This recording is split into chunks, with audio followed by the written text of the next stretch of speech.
Independent Radio News. He's not an animal. He's a man. A big man.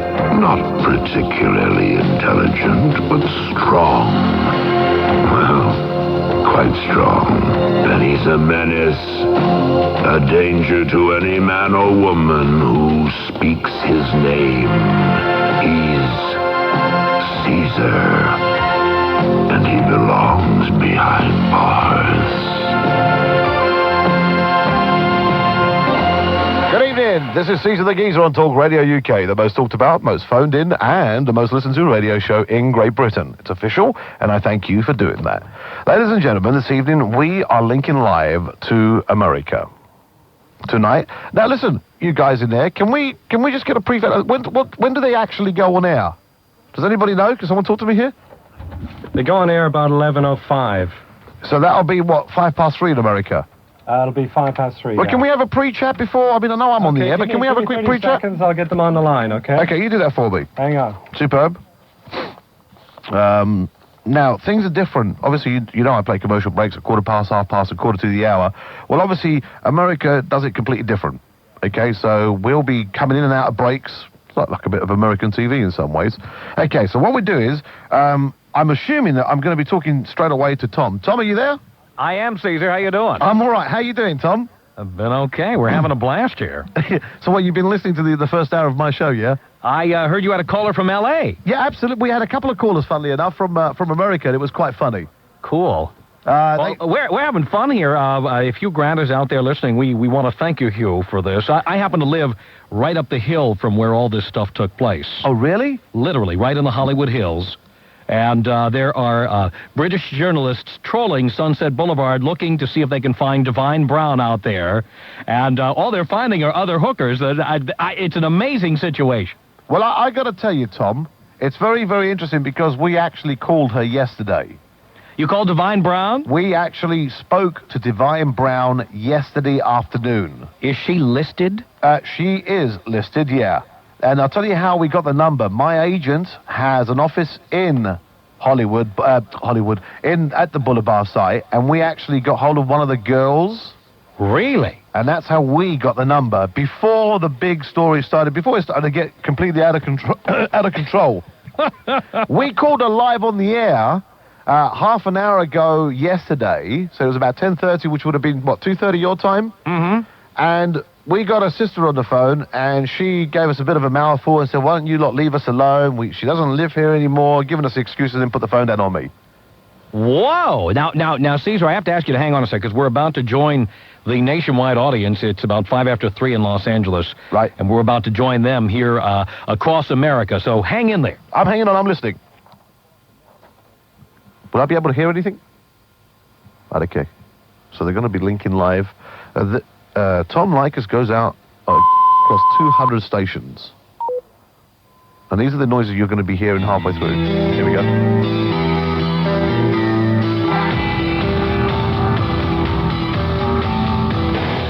From Los Angeles, it's the Tom Leykis Show. Oh, God. And now, here he is, Tom Leykis. 6 minutes after the hour, thank you for tuning into the Tom Leykis Show. This is where America gets together to talk about the issues you really care about. It's a different kind of a radio talk program because this is the radio talk show that is not hosted by a right-wing wacko or a convicted felon, no. I am your host. Write down our toll-free telephone number. You're gonna need it. It's 1-800-5800-TOM. 1-800-5800-866. We're going to do something different during this hour of our program because, frankly, talk radio is thought of as an American phenomenon. And certainly, this is the origin of the yelling, screaming, hanging up the phone kind of talk radio, the lewd, crude kind of talk radio, what have you. And what hath America wrought? Well, guess what, folks? Talk radio is spreading around the world. You would not believe it, but it is spreading around the world. And there is a brand new talk radio station in the UK that has been getting an awful lot of attention, and I understand has been incredibly successful in a very short period of time. And we're going to link up with this radio station. It's called Talk Radio UK. And we're going to join the host who is on the air right now, Caesar the Geezer. And hello, Caesar. Hi, Tom. Here we are. Now, of course, Caesar and I talked before we began our program because their break is shorter than our break at the top of the hour. So he and I have already been having a conversation here, but I don't want to leave everybody out. We started off talking a little bit about a story that we have in common and we have a fascination with, and that is the story of actor Hugh Grant, who, if I recall, has gone back to the UK. Is that correct? Yeah, he took a private jet, apparently. He came over here. He took two routes. In fact, he hired a private jet at approximately $4,500 an hour. Wow. Came over to Great Britain, but where they stopped off and fueled off, apparently he jumped off because he got wind that the press were waiting for him. So he hid out for a few hours, and then he rescheduled with another private jet to come back to England to meet his beloved one.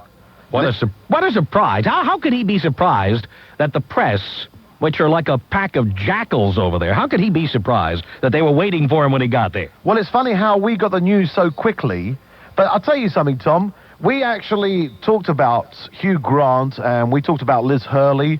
We talked about Divine Brown, and we've got it hit. I mean, it hit the newspapers here in this country, in the United Kingdom. Every major newspaper in this country had a picture of Hugh Grant, his criminal picture. You know, the photograph that they took at the LA? The mugshot, yeah. They took the mugshot, and we've actually got on the front page of every paper in this country. It's a talking point. It's a hot story. Oh, I'll bet it's a hot story. Now we have some interesting developments here, and I don't know if you're aware of these. Hugh Grant was scheduled to make an appearance on The Tonight Show with Jay Leno. Do you folks see that over there? No, we don't get to see it over here. All right, it's a late-night talk show. Yeah. It's similar to the David Letterman show, which was recently, I guess, we get David Letterman here. Oh, you get David Letterman? We get David Letterman on satellite over here. And we get Larry King. I spoke to Larry King, funnily enough. Oh, Larry used to work at our network, as a matter of fact. That's right. Still does some programming that's heard here. And the Tonight Show with Jay Leno is a show that competes with the Letterman show. And in fact, in Los Angeles, it beats the David Letterman show in the ratings. A late-night show with the very same format, just different players. And Hugh Grant is scheduled to be on the air on the 10th of July. Matter of fact, this booking was scheduled for some time. Also scheduled on the show by an amazing coincidence is a woman named Dee Dee Myers, who the same day as Hugh Grant was arrested in Hollywood, she was arrested for drunk driving. She's the former press secretary to President Bill Clinton. Blimey. So it's going to be a show where you're going to have, it's like the TV show America's Most Wanted. You're going to have the two most recent suspects appearing together on one show. Blimey. Now, that should be it. Well, I've got to say to you, Tom, I mean, there's a couple of things that don't meet the eye here. Now, just to explain to my audience who are listening at the moment, who tune in at 11 o'clock, because we have different times when people tune in, according to our survey. And for people that have just tuned in, we're speaking to Tom Leykis in America. Now, for people in America who are listening, we cover the whole of the British Kingdom. We cover the whole of the United Kingdom, Northern Ireland and Southern Ireland, and we also cover France, Germany, we go to Italy. We cover quite a big area. Now, this show is listened to at this moment in time, and we're joining with you, and we're hoping that between the two of us, me and you, Tom, we may be able to get some people on who might actually know either Hugh Grant or Liz Hurley, or maybe they may know Divine Brown there in Los Angeles. Oh, Divine Brown. Everybody wants Divine Brown right now. And I don't mean for what Hugh Grant wanted her for. You know what I'm saying? Right, yeah.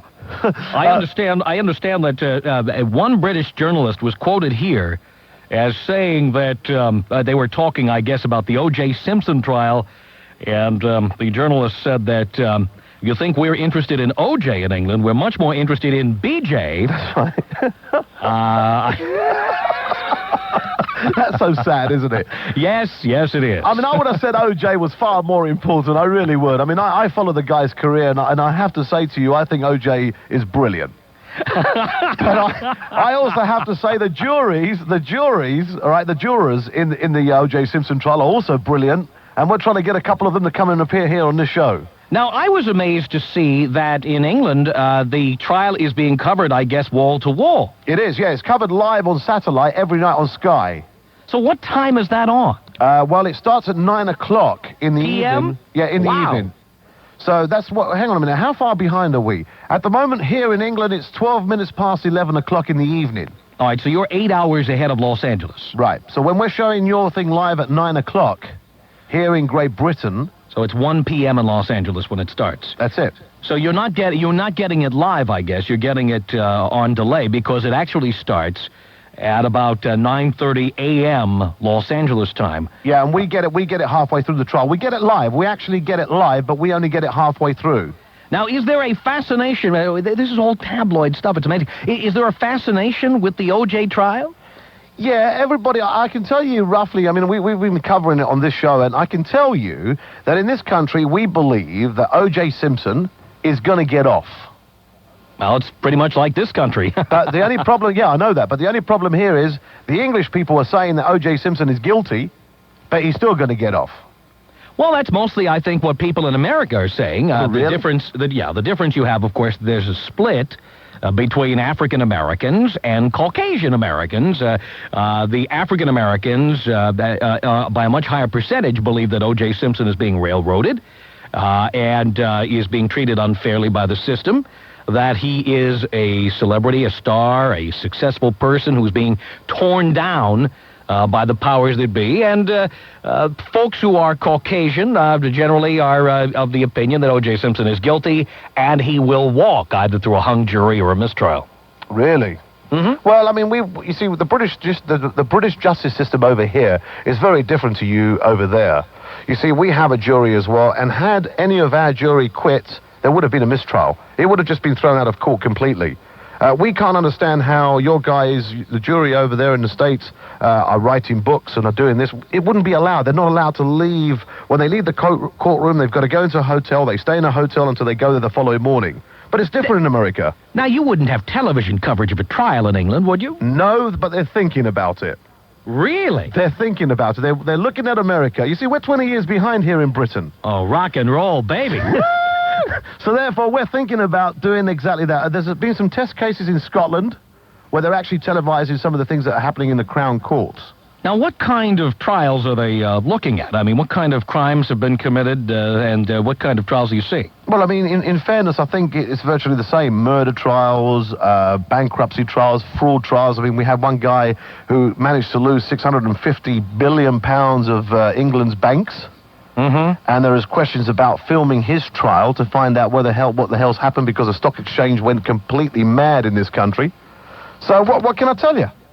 I think this stuff is fascinating. Let's talk a little bit about talk radio, because when I have been to England, this goes back to the 70s, when I heard talk radio, generally I heard some of these, it sounded like government-sponsored interview programs that if they played in this country, they'd run it maybe Sunday morning about 4 a.m. Now you're doing something completely different. I can tell you a lot about... we'll tell you about Talk Radio UK. I'm going to play a commercial break in 30 seconds. Talk Radio UK in this country, it's the first one of its kind. We let ordinary people, the people that matter of this country, as I call them, the people that live on council estates, the people that are unemployed, they get to voice their opinion on a national radio station so the whole country hears and feels exactly what's going on. And it's really never been done this way before. Never, ever. I mean, the British society, you can imagine, a lot of us over here walk around with plums in our mouths, and a lot of them are very posh, they're very reserved, and they're very frightened of people speaking their minds. And now, Caesar, here's what we're going to do. You're taking a break. I'm going to take a break. When we come back, I want to talk a little bit about the First Amendment, because I've got to believe that despite the fact that you're doing something totally outrageous and different, that it cannot ever, ever be the same as what we do in America. I'll agree with that. We'll talk in a second. All right, very good. We're talking with Caesar the Geezer. He does a late-night talk show for a new network in the UK called Talk Radio UK. There are so many stories that we have in common, that we have common interests in. Maybe you have an interest just in talking to Europe. You can do that here. Here's our toll-free telephone number from across North America. It's 1-800-5800-TOM. 1-800-5800-866. If you want to talk Hugh Grant, we can do that. They're watching the O.J. Simpson trial at 9 o'clock at night in England. Did you know that? We can talk about, and we're going to get into this in a moment, the First Amendment. And how can they do talk radio without a First Amendment? I don't get it. Well, we'll find out 17 minutes after the hour. My name is Tom Leykis, and we will continue. Call Premier Chat and enter a fascinating world of telephone fun. You can exchange messages with other callers online. It's a great way of chatting to people. And you have complete control over the situation, so you don't have to make contact if you don't want to. Calls are 39p a minute cheap rate, 49p a minute at all other times, and you must be over 18. You could make a new friend right now, so call Premier Chat right away on 0891 669966. That's 0891 669966 from Cablecom West 1X 7RQ.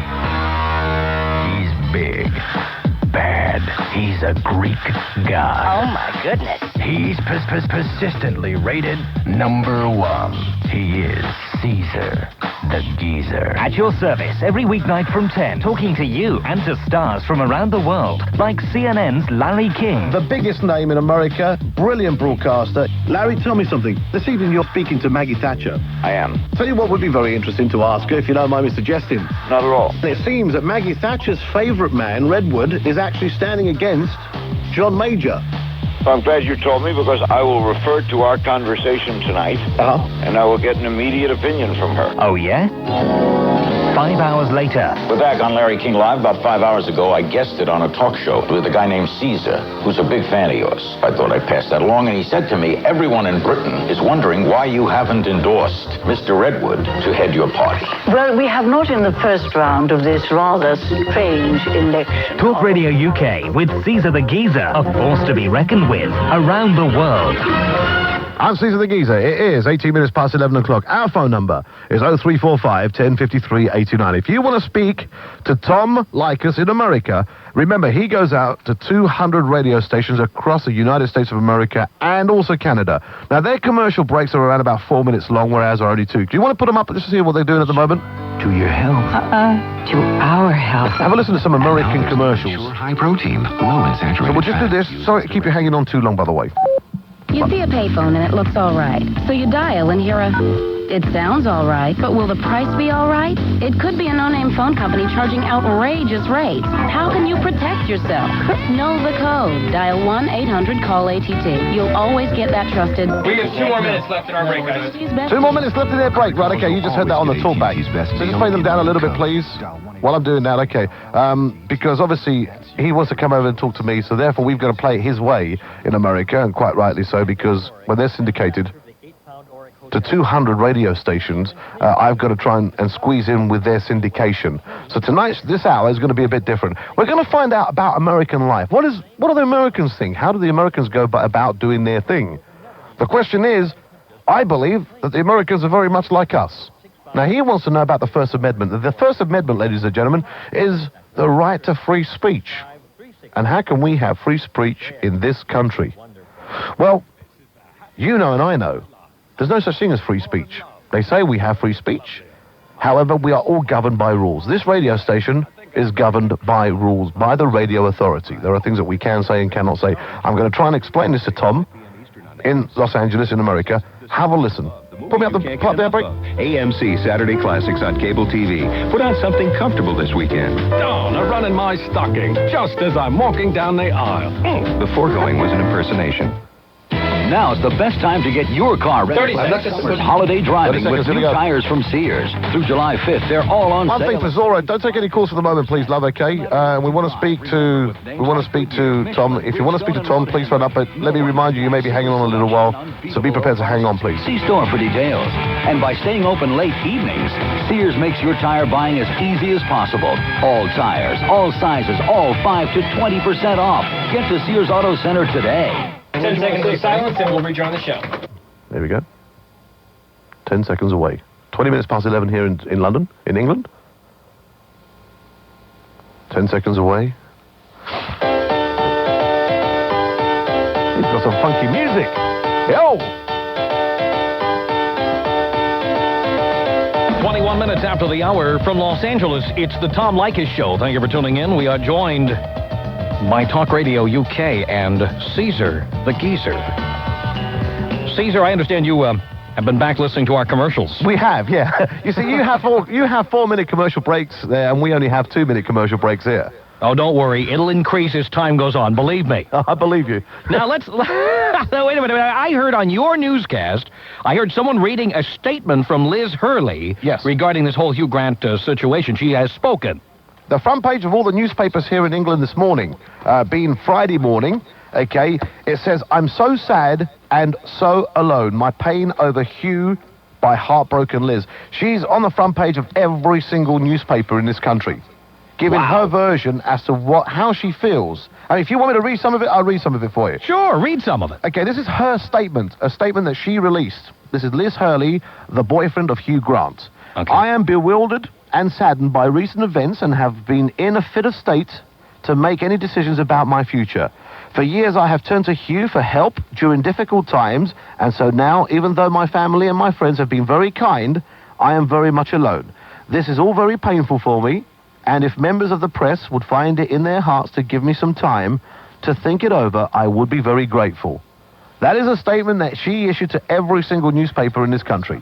The press are not going to leave her alone now, are they? No way. And that's very sad. That is really very, very sad. Well, wait a minute, though. Now let's think back for a second. When Liz Hurley signed her deal to be the big model for Estee Lauder, Hugh Grant was there, almost as if they signed her to kind of tag on to his success. That is true. So there is a real connection going on there, and they try to cash in on his boyish image. We're supposed to buy into this whole thing, and we're supposed to buy into this whole romance and what have you. And frankly, between People magazine and Vanity Fair and in this country, Entertainment Tonight, we're supposed to buy this real positive image of clean-cut, well-scrubbed people. And the true reality is that they're human beings like anybody else, except they're well-known. And when you become well-known and make big bucks, isn't that to be expected? Well, let me say this to you, Tom. Let me go one stage further. His new film is released next week.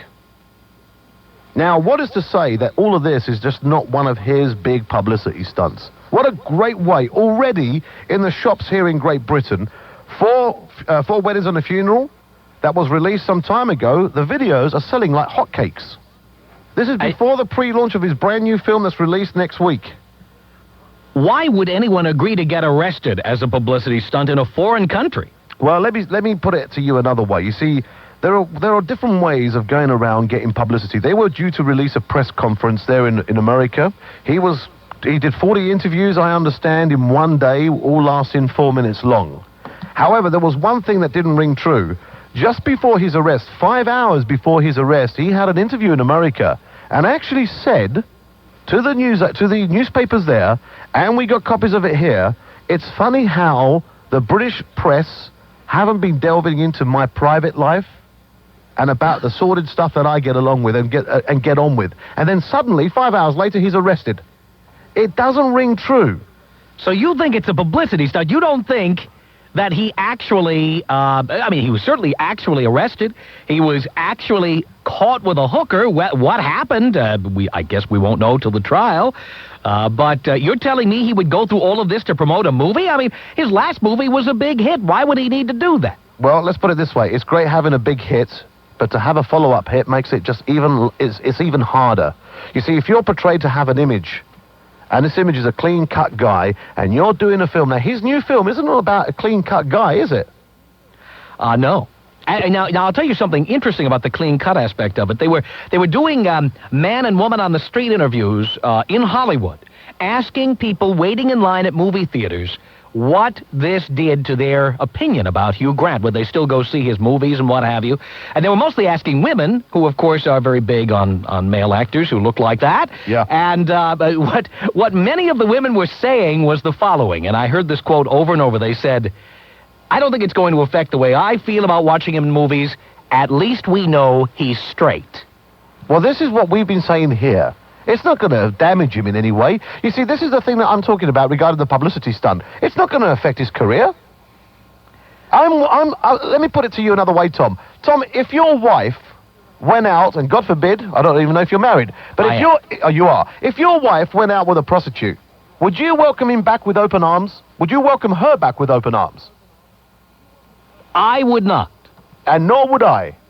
I would kick her out in the street, and she would do the same to me. My girlfriend, if I was to go with a prostitute, she would kick me out in the street. The majority of the British people would do exactly the same thing. And here we have Liz Hurley in this country saying, I am going to stand by him. I do know people, though, who have stayed together after incidents such as this one. So who's to say? I wanted to, before we take a break here, coming up in a couple of minutes, I did want to get to this point, and then we'll get to telephone calls. Okay. This point about the First Amendment. Certainly, talk radio in this country is an outgrowth of the First Amendment, and you hear some pretty wild things on the air in this country. We had one host on the air, you probably read about this, one host who was the former Watergate burglar, G. Gordon Liddy. Yeah. Who was on the air here instructing listeners on how to fire on federal agents, should you be confronted by one, telling you to aim for the head. I'm sure, Caesar, that you couldn't get away with saying stuff like that because you don't have what we have called the First Amendment. How do you do it? I mean, how can you have talk radio and have restrictions on what you can say? Okay, let's be honest here. We cannot do that. There's a lot of things that we cannot say. We have a governing body over here called the Radio Authority. Mm-hmm. We are governed by rules. Free speech, fine. We have libel laws in this country. We have slander laws in this country. You guys in America, people like Howard Stern, Rush Limbaugh, and people that come out and do ridiculous things to change political views in your country, we could never do in this country. Especially when it comes up to elections. We cannot even talk about politics. We cannot tell, go and shoot an FBI agent or go and shoot a policeman. If you want to shoot a policeman, go and shoot him on the head. You couldn't do that. I would get arrested. If I was to say something like that on the radio, I would be arrested and I would be banned from broadcasting in this country ever again. Can you talk about the royal family? We can talk about anybody who's in the public eye. What can you say about them, though? Well, we can voice personal opinions, but then we still have to be careful. We cannot slander or libel anybody. Now, do libel and slander have the same legal definition in England that they do here? Yes, they do. Okay. Exactly the same. So you can make comments, you can slur people as long as you don't slander them, is that what you're saying? I'll give you an example. I could say my personal opinion, I think so-and-so and so-and-so is gay. In my own personal opinion. Mm-hmm. But providing that I've got somebody in the studio with me who says, actually, he's not gay and gives me an opposing argument, I don't have a problem. But if I haven't got anybody in the studio with me and I make that statement, I can be sued. We used to call that the Fairness Doctrine. We have to take a break here, Caesar, so we'll rejoin Talk Radio UK coming up here. Your telephone calls as well at 1-800-5800-TOM. The Tom Leykis Show. On 0345. If music be the food of love, then play on with 101% Love, a unique collection of 101 love songs. Just listen. Whoa, whoa, yeah, yeah. Love you more than I can say. 101% Love is superb value and can only be purchased by telephone with your credit card. The complete collection is available on 4 cassettes for just $19.99 or on 4 CDs for just $22.99, including delivery within 21 days and a full guarantee.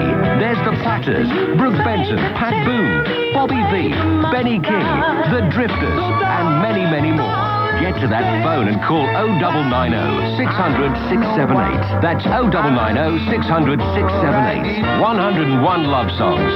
101% love from KTEL. It's simply love at its best. Hey, you found the villa. To the left is the landing.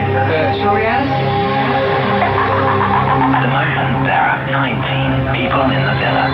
To hear a guided tour around the villa, call now on 0345 59 0000 for the price of a local call.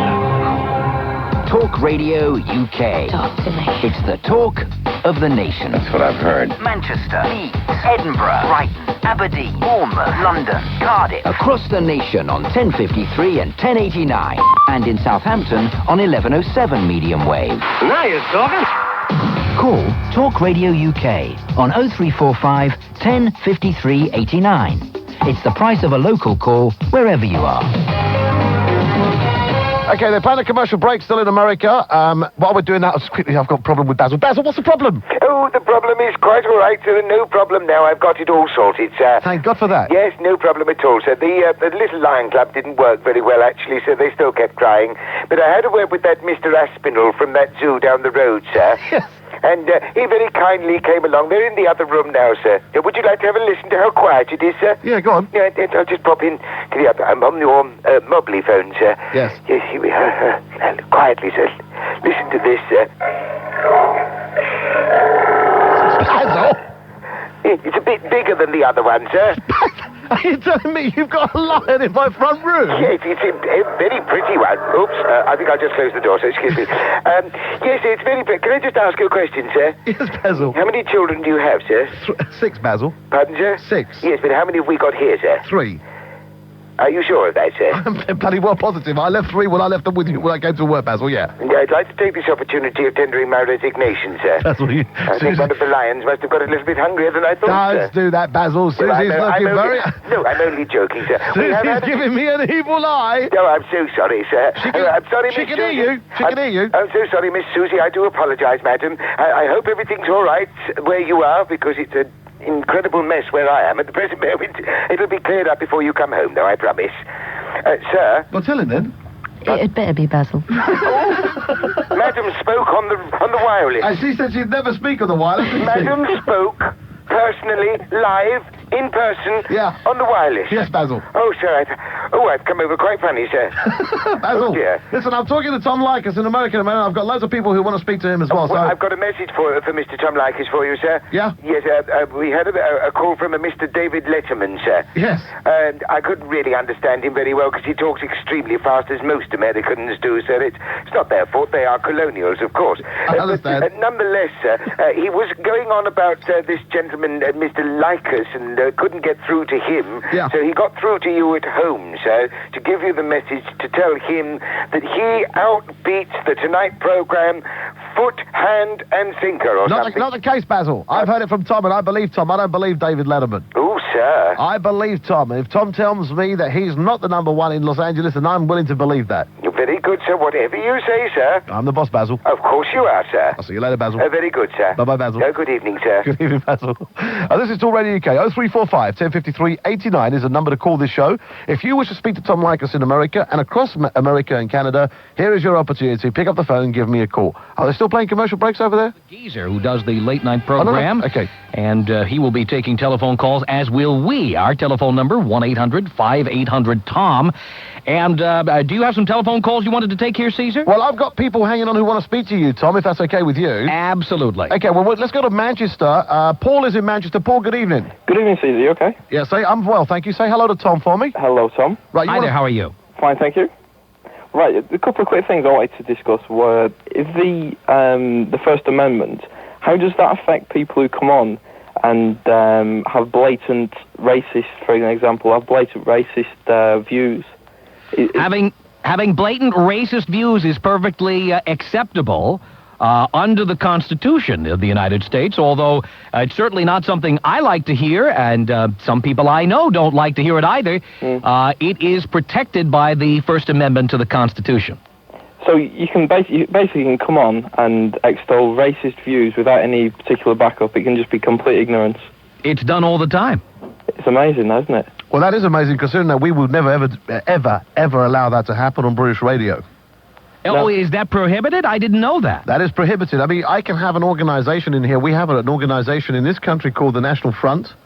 But as long as I have an opposing group to the National Front, when they want to put their political views over, and if I have, and I've had them in the studio, I've had the National Front in my studio with the National Black Alliance in the studio. Now, for people in the United States, the National Front is an equivalent to, say, the skinheads here.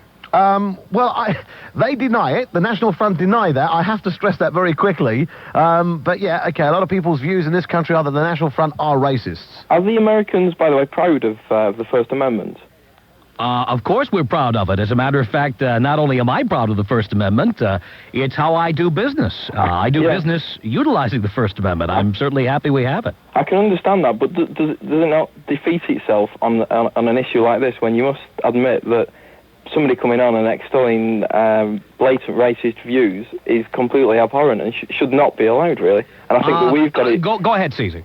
I think we've got the right balance over here, where we can come on, we can talk and we can express personal opinions, but we can't say things that are blatantly ignorant. Okay, Paul. Sorry, Tom, do you want to answer that? Well, my attitude about it is this, and the attitude, I think, of Americans is that we believe in the marketplace of ideas.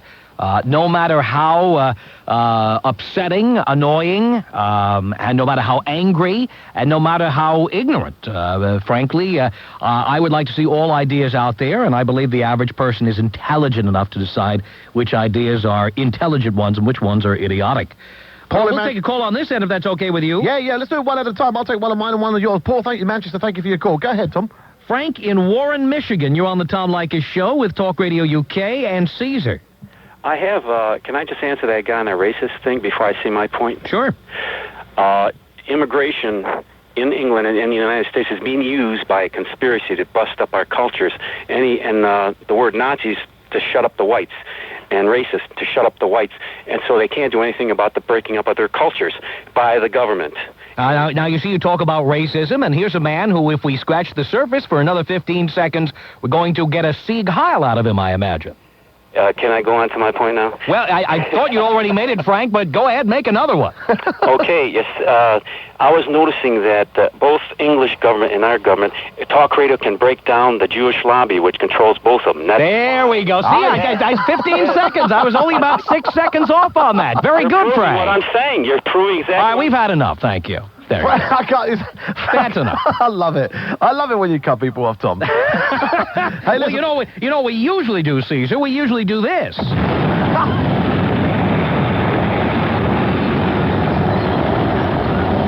Right about now, I would say... And do you know what? Idiot! Is that what you would do? Yes. And what I do is this. Oh, you are awful, but I like you. I give them the routine. Oh, I mean, I've got loads of jingles. I mean, we have hundreds of jingles over here. We just play. Do you want to talk to... Now, listen, I've got a lady in Glasgow in Scotland. Certainly. Her name is Agnes. Agnes, good evening to you. Hello, and I'm in Coatbridge, outside Glasgow. Okay, well, to people in America, that wouldn't mean a lot, I shouldn't think. So, Agnes, speak to Tom. Hello.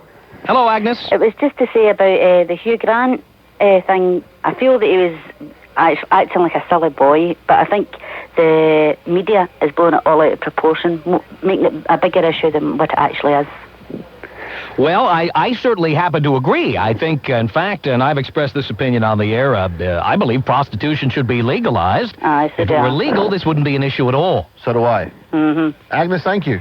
Could I say something, please? You can say something. It's just, with the link up to America, is to have the opportunity to say thank you to Tony McLean in Utah, along with some of the other elders from the Church of Latter-day Saints, for presents and that was sent, and cards that were sent over to my son after his accident, and just to say, have a nice day. Thank you. Right. Bye-bye, Agnes. Bye. Bye-bye.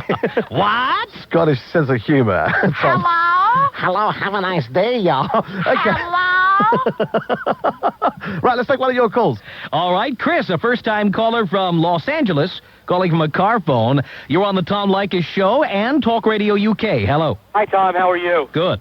Good. You know, a bunch of us were sitting around the office this morning, and, you know, we just have a feeling this whole Hugh Grant thing is definitely a setup. One of the guys who I work with happens to be gay and thinks that Hugh Grant is definitely effeminate. The summer movie season is just starting, incredibly competitive, and, you know, we just think this whole thing is a ploy to get free publicity because you're going up against the Kevin Costners and the Judge Dredds and everything else, and I don't know, the whole thing's a little bit fishy to us. Do you have a reaction to that, Caesar? Is it Chris on the car phone? That's Chris, yeah. Chris, very good, it's good afternoon to you and good evening from us. Chris, I've got to say to you that I'm beginning to agree with you. I think this is becoming a publicity scam. Yeah, there's so much other stuff going on out there, and there's so many other things stealing the thunder, so to speak. You know, it just, it's strange. And if you take a look at that Divine woman, I don't know, I wouldn't pay her $40. Well, I have to say to you this. There were rumors, and I quote, these are only rumors, so therefore they're not factual, that apparently there was this thing going around in England that Hugh Grant may have been gay. You see, there's some photographs that are floating around at the moment, so that's the next thing that's going to come out in this country. Wow. And so, you know, one wonders, what is going on? Is this a publicity scam for his new film? Is it a publicity scam to prove that he's not gay? And again, we don't really know whether sex actually took part in the back of that vehicle. But here's a question that I ask. In broad daylight, you pick up a famous actor in a rented BMW and you go to a back street and go into a back seat, it doesn't ring true. Well, actually, this was not broad daylight. It was 1:30 a.m. in Hollywood. Oh, right, okay. Well, we got our facts wrong in this end then because we were told it was daytime. You see, well, in that case, it could be feasible, couldn't it? It could be feasible. Could. At 1:30 in the morning, haven't we all done it? No, we have not all done it. I'm not saying with prostitutes. I'm not saying with prostitutes. I'm not saying with prostitutes. Sorry, Tom. All right, Chris, we're going to take a break here. Thank you for the call. Caesar, we'll reconvene here. We've got, of course, I think a few more commercials than you guys do, and so we're going to annoy your audience with a few more of them, if that's okay. Hey, great. Listen, we love to listen to American commercials. We love them because they're the basis of our existence. So hang in there. We have Caesar the Geezer joining us from Talk Radio UK, and your telephone calls here at 1-800-5800-TOM. 17 minutes before the hour. My name is Tom Leykis. This is the Tom Leykis Show. This is Caesar the Geezer at Talk Radio UK. 0345 1053 89 is a number to call. Let me speak to, who's this? Natalie? Yeah. Oh, in Holland. Hello, Natalie. Hello. You want to talk to Tom, do you? Yeah, all right. Hang on until he comes back from his commercial break, okay? No All right, everybody wants to talk to Tom. Nobody wants to speak to Caesar. They all want to talk to Tom. But actually, that's all I've asked for, in all fairness. All right, it's all in full fairness. Who was the other call that you had that wanted to speak to Susie? You had a caller. Do you want to put them on the line while we're waiting for the commercial break? We'll play a quick commercial break and we'll come back. Call Premier Chat and enter a fascinating world of telephone fun. You can exchange messages with other callers online. It's a great way of chatting to people. And you have complete control over the situation, so you don't have to make contact if you don't want to. Calls are 39p a minute cheap rate, 49p a minute at all other times, and you must be over 18. You could make a new friend right now, so call Premier Chat right away on 0891 669966. That's 0891 669966 from Cablecom West 1X 7RQ. Call Talk Radio UK. Talk Radio UK. On 0345 10 53 89. It's the price of a local call. Wherever you are. This is Talk Radio UK. We speak to Giles. Hang on, that's the wrong button. That's the button. Giles, hello. Yes, good evening, Caesar. Good evening, Giles. First of all, good evening, Susie. Hang on, put the mic up, you idiot, in there. Thank you. Good evening, Giles. Right, and I'd like to take this opportunity in thanking you both This is Charles, not Giles. Charles, I recognise his voice. Okay. Well, then, in that case, I'd like to congratulate you both on the birth of your baby son. It's the first opportunity I've had of actually speaking to you both. I did try to get through earlier on. Thank you very much. All right. Have you decided a name for him yet? Yes, mate. He's been born 5 weeks, you dipstick. Marcus Anthony. 7, actually. Marcus? 7 weeks, sorry, 7 weeks. I'm the dipstick. Marcus Anthony. Marcus Anthony. Marcus Anthony. Yes, mate. Ah, yeah. Well, also, I've got some other good news as well. Yeah, go on, what's that? You know how my epilepsy was right out of control? Yes. When you was on KISS? Yes. Right, well... It's now in control. I was taken into Greenwich Hospital on the Sunday, and what happened then was that I was also taken off my phenytoin, and since they've done that, well, I suppose if I've had, 1, 2, 3 bad fits. Well, I'm pleased you're improving. I'm pleased you're improving, Charles. Yeah. Speak to you later. And also, before you go... I've gone. Okay. Listen. Yep. Did you receive my message about your pager?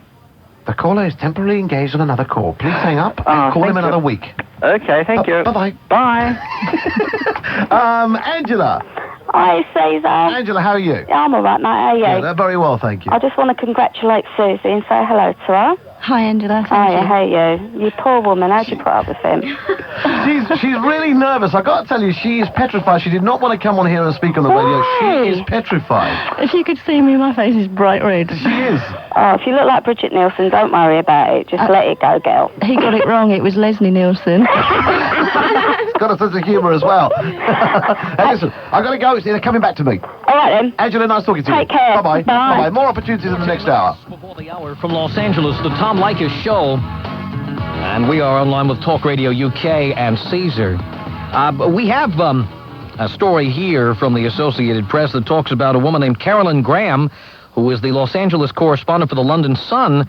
She offered $150,000 for Divine Brown, and apparently the London Sun has posted wanted posters along Sunset Boulevard in Hollywood. They're all over Sunset Boulevard, offering a $150,000 reward. They look like traditional criminal wanted posters, but actually it's the London Sun who wants an interview with Divine Brown.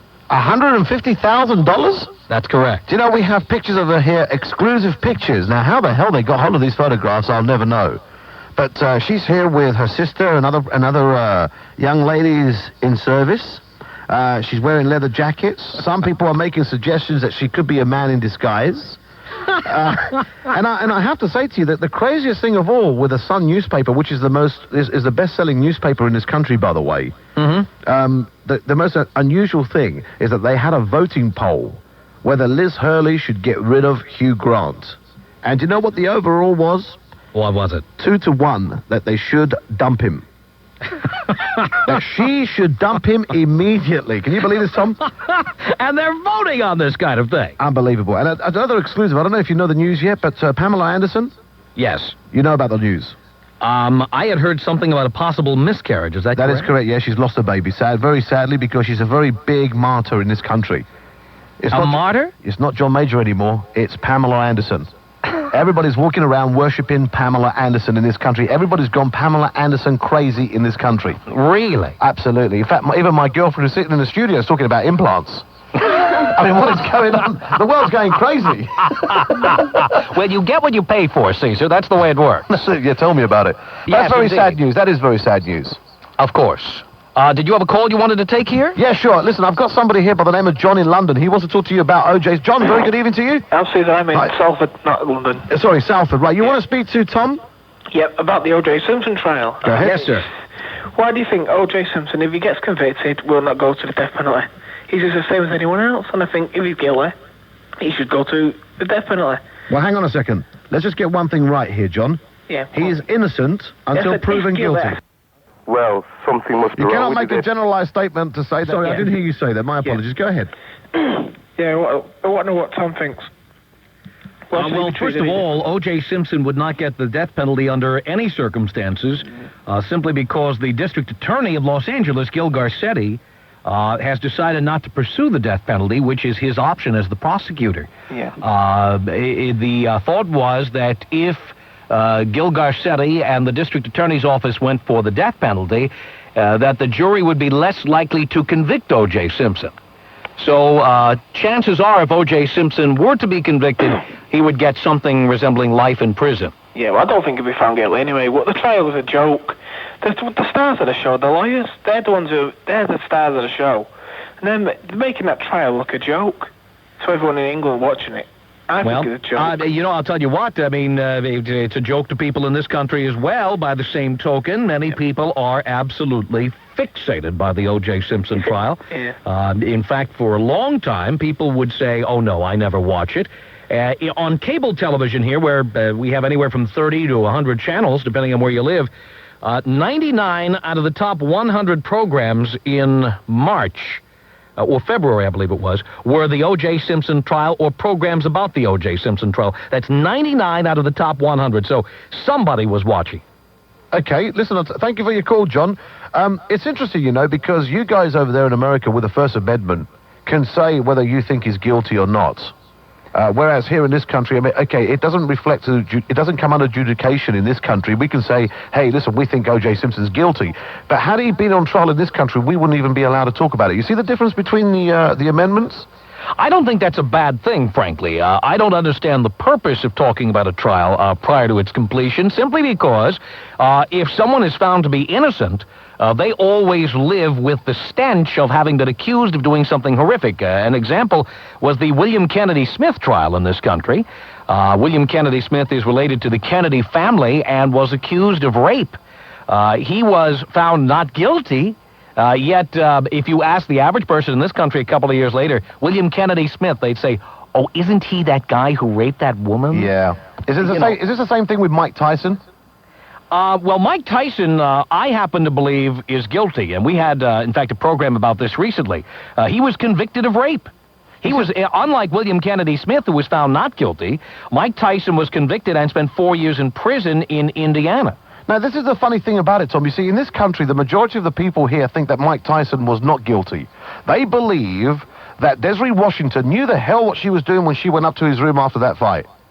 Well, she knew they were going there for sex. There are many people in this country who believe that, and there are many people who don't. I would say, I don't know about a 50-50 split, but certainly we are not all of one opinion on the Mike Tyson case. Right, okay, fair comment. Listen, can I just put the spanner in the works here? Sure. Can I talk to you about Michael Jackson? Yes. You see, over here, I'm very well known for hating pedophiles. I hate pedophiles. Mm-hmm. Now, there Funny how you mentioned Michael Jackson. Yeah, why? Go ahead. Hang on a second. Let's just be fair here. I want to be completely fair. I understand. I'm making a very personal That's what I always say. That's what I always say before I say something completely unfair. Go right ahead. You're very much like me, Tom. We should get together, you know. We should start our own radio station. Absolutely. I have a problem. You see, I have a problem. And the problem is this. If somebody accused me of child abuse, I wouldn't be paying them, no matter who tells me, I wouldn't be paying a young lad $30 million for him not to pursue it. You know, in the eyes in my eyes, that says to me, he's guilty as hell. Now, he's not been charged with anything, in fairness to Michael Jackson, and nobody's accused him of anything, but it implies. Now, how do you guys in America feel about that? Well, we're all over the map on this. Certainly, Michael Jackson, we don't know because you are innocent until proven guilty in this country. And the way you must look at it is that Michael Jackson never even went to trial. That's true. And therefore, because he never went to trial and certainly was never convicted or even faced a jury of his peers, it's really kind of difficult for us to say Michael Jackson is anything but a fading pop star. Well, failing, I would say he was very talented. He's number one in this country. Is he number one right now? He is number one in this country. With Scream. Wait a minute now. You were talking about racism earlier. Is that other song that Michael made with references to people of the Jewish persuasion getting any airplay over there? It's funny you should say that, but they've changed the title. Have they really? And they've made him change the words. They've made him change the words? That is correct. Ooh. They cannot allow him to produce an album in this country because of the insinuations that were within that song. Isn't that amazing? I mean, we've been playing like a little blip of the song on the air just to remind people. Uh-huh. But I won't get you in any trouble here, Caesar. No, please don't. I don't want to get you in it, but we have it here and we've been playing it, you know. Tom, I've only been here 6 months, Lee. I want to be here another 6 months, if you don't mind. I do understand. We'll take a break here, but our listeners know what we're talking about. We'll take a break and come back with Caesar, who does the late-night talk show at Talk Radio UK. This is a live simulcast, and we're being heard not only all over North America, but quite a bit of Europe as well. It's 6 minutes before the hour. My name is Tom Leykis. You're listening to the Tom Leykis Show. And you're listening to Caesar the Geezer on Talk Radio UK. This is interesting. I asked him that question. I hope I didn't put him in any trouble. I mean, it's just something that I can't understand. You know, I really cannot understand it. And I'm sure you've heard my views many times before. There's stigmas around this. It doesn't, and I get a funny feeling in my bones. Ruth is in Hove. Hello, Ruth. Hello, Caesar. Thanks for hanging on so long, love. That's all right. Are we talking to America or no, at the moment, Tom is actually doing a commercial break. Right, well, I'm pleased to talk to you. Uh-huh. I'm pleased to talk to you. I just wanted to lighten up a little bit. What I wanted Hang on a second, hang on, put it up. What is this? Saw that it had aspirin. Hang on a and minute, said, Ruth. "This is Yes? absolutely Hang on a not for second. me. Bromo seltzer contains the non-aspirin. Oh, no, it's got it. It's all right. It doesn't matter. They were talking about Caesar's Pizzas. They were playing a commercial break on Caesar's Pizzas. I would have loved to have heard that. Oh, you want to go to it? No, it's too late now. But anyway, Ruth, what can I do for you? Well, what I wanted to say was, my daughter went to see her doctor today, and she asked him for sleeping pills, my daughter Lucy. Yes. And he said, nobody dies of lack of sleep, and if you can't sleep, make yourself a nice warm milky drink and switch on Talk Radio UK, and that will keep you company all through the night. And it's true. You're joking. I'm not. A doctor prescribed that to her? That's right. That is fantastic. Well, it's better than sleeping pills, isn't it? Well, I suppose so. Are you suggesting that I put people to sleep? No, dear. No, that would be Ian Collins. I mean, you are keeping people awake. Easy. Easy. He's a friend of mine. Easy. You do keep people awake. Ruth, God bless you. Right, thanks. Thank you for your call. Bye-bye. Bye-bye. It's amazing how American radio... You see, I think American radio would frighten this country. It really would. I heard Tony Benn, a leading politician in this country, who actually came on Scott Chisholm's program and said, hey, listen, this radio station is unbelievable. I've actually got to get on here and say how I feel. I've never been able to do that on any BBC organization. This is a brilliant station, and this is going to make big, and it's going to become very big. And I have to say to you, and it's not because I'm prejudiced, because I belong to Talk Radio UK, this station is going to be the voice of the people. That will never change. Not as long as I'm here. How are we doing over there? They're still playing commercial breaks? We have about 30 seconds here. When we come back, we're only going to have about a minute left, and then we're going to have to break for the network news. Okay, to everybody. That's why 23... They don't realise that they're actually talking to me live on the air. The producers over there think they're talking to the engineer. That was me! Caesar that was talking to you then, but thank you for the talk back. I got all that. 20 seconds, so 10 seconds time, we'll be going back. They've got 1 minute, and then they're going to be going to network news, which we'll be doing the same because we'll be going to the news in this country, and then we're joining up again. We're only going to do this for an hour, but they like it, and we like them, and we love this. We can't do this every night. What a way to communicate between two great countries. That's all I can say. Let's go back to the breaks and listen. Tom Leykis, ladies and gentlemen. Hello? He's there. See, you hear all those beeping noises? They're playing a break, but you see it's the way that it goes across the world.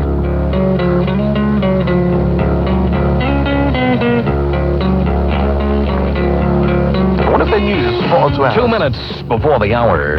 From Los Angeles, the Tom Leykis Show online with Talk Radio UK. We've only got about 40 seconds here, and then we're going to break away, Caesar. Did you want to make a final comment? I'll let you wrap up this hour, if you like. Well, they've actually said to me that they want to continue for an extra hour. I don't know. Well, you tell me what's happening. We'd be happy to do that. Hey, I'll be more than happy to do it with you. Cool. All right, that's what we're going to do. We are online with Talk Radio UK, and we're being heard... Now, for people just tuning in, how far and wide are we being heard in Europe right now? You're being heard. So far, it's untrue. Now, you've only got 10 seconds. Let me say this to you. You're covering the whole of the British country, including Scotland, Ireland, Southern Ireland, and you're going to France, Belgium. You're going everywhere. Cool. Excellent. All right, we'll continue with Talk Radio UK at 1-800-5800-TOM. The Tom Leykis Show. The Caesar the Geezer Show on Talk Radio UK. Something different. That's how we like it. And I love talking to American people. I told you that at the beginning. Now, what we've got to do is we've got 40 seconds before the news. They're going into network news. We'll join up together after midnight. Ladies and gentlemen, thank you for hanging on, for wishing to speak to Tom. And we're doing it this way, if you don't mind, and being polite, for hanging on for me. Natalie, you all right down there in Holland? Yeah, all right, no worries. You don't mind hanging on, do you? No, I don't. Well, of course you don't, because we're paying for the phone bill. Yeah, that's fine. Let you go away, girl. Right, we'll go to the news. We'll continue with our conversations after the news. I'm going to go out and take a quick leak. Shake hands with the unemployed, because I'm desperate. I may have the strongest bladder in this country, but not tonight, because it's been so hot today. And I've got some news for you about that. It's the talk of the nation on 1053 and 1089 medium wave. This is Talk Radio UK. Call Talk Radio UK. On 0345 1053 89. It's the price of a local call, wherever you are.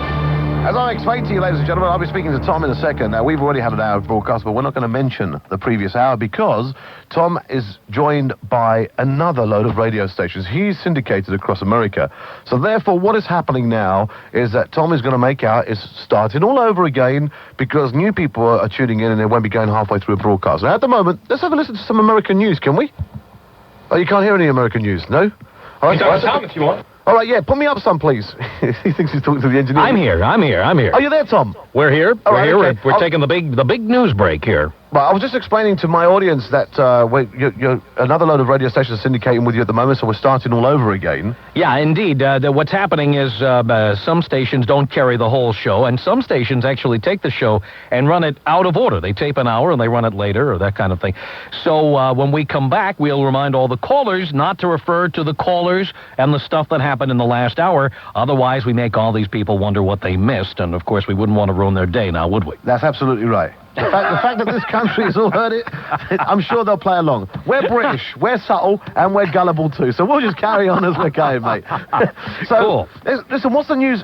Can you fade us up some news so we can hear some American news, see what's happening? Actually, we do not broadcast the news. What we do is we just broadcast silence, and the local stations broadcast news. I can tell you some of what is going on. Sure. The Supreme Court of the United States today decided that you cannot redraw congressional districts to make it more likely that a black or Hispanic will get elected. And that's something that's been done in this country for many years. If blacks and Hispanics could not get elected to office, they would try to rejigger a district so it would have a majority black or Hispanic so that they would vote for blacks and Hispanics and try to get them into Congress or the Senate. And that has now been declared unconstitutional. So that won't be happening anymore. It's called gerrymandering, and it will not be happening. That's the big story here today. Also, the other story is just a simple airline story. A group of passengers on a United Airlines jet had quite a shock. Apparently, a wind shear sent them tumbling in the air. 6 people were hurt over Cleveland, Ohio, as people were trying to go from Denver to Philadelphia. It was one of these air pockets. There was apparently bad weather over Cleveland, and even though there was a warning about the weather, that plane took off, and a lot of people are a little shook up right now. Those are the 2 big stories today. Well, one of the biggest stories that we've had over here, you're not going to believe this. I mean, we've had temperatures here, 88 degrees Fahrenheit. Okay, now that is hot for England. Very hot. Well, I can tell you, and since it's just you and me here, Caesar, I can tell you, because we're not talking to the whole country, here in L.A., the weather has been lousy, may I say. It's been terrible. I mean, the weather here has been, only until recently, we had temperatures in the 60s during the day. Really? So, yeah, it was lousy, and people are coming here for the weather and the sun, and they're getting clouds and cold. I have to go now because we're going to put some silence on the air, and then we're going to go back on the air with our show. Okay, you go for it, and I'll wait for you. Let me just say to you, ladies and gentlemen, this is what's happening. 88 degrees Fahrenheit in the best part of the country. And I'll tell you something that's frightening already. Already, the local councils are going out, telling people, don't waste water. The wells are running dry already. And yet we've had a terrible winter. Los Angeles. What is going on? Tom Leykis Show. Let's go to America. And now, here he is, Tom Leykis. 6 minutes after the hour, thank you for tuning into the Tom Leykis Show. This is where America gets together to talk about the issues you really care about. It's a different kind of a radio talk program because we're the radio talk show that is not hosted by a right-wing wacko or a convicted fella. No. I am your host. Write down our toll-free telephone number. You're going to need it. It's 1-800-5800-TOM. 1-800-5800-866. We are joined this hour in a link-up with a network in the United Kingdom, Talk Radio UK. And with us is their late-night host, Caesar the Geezer.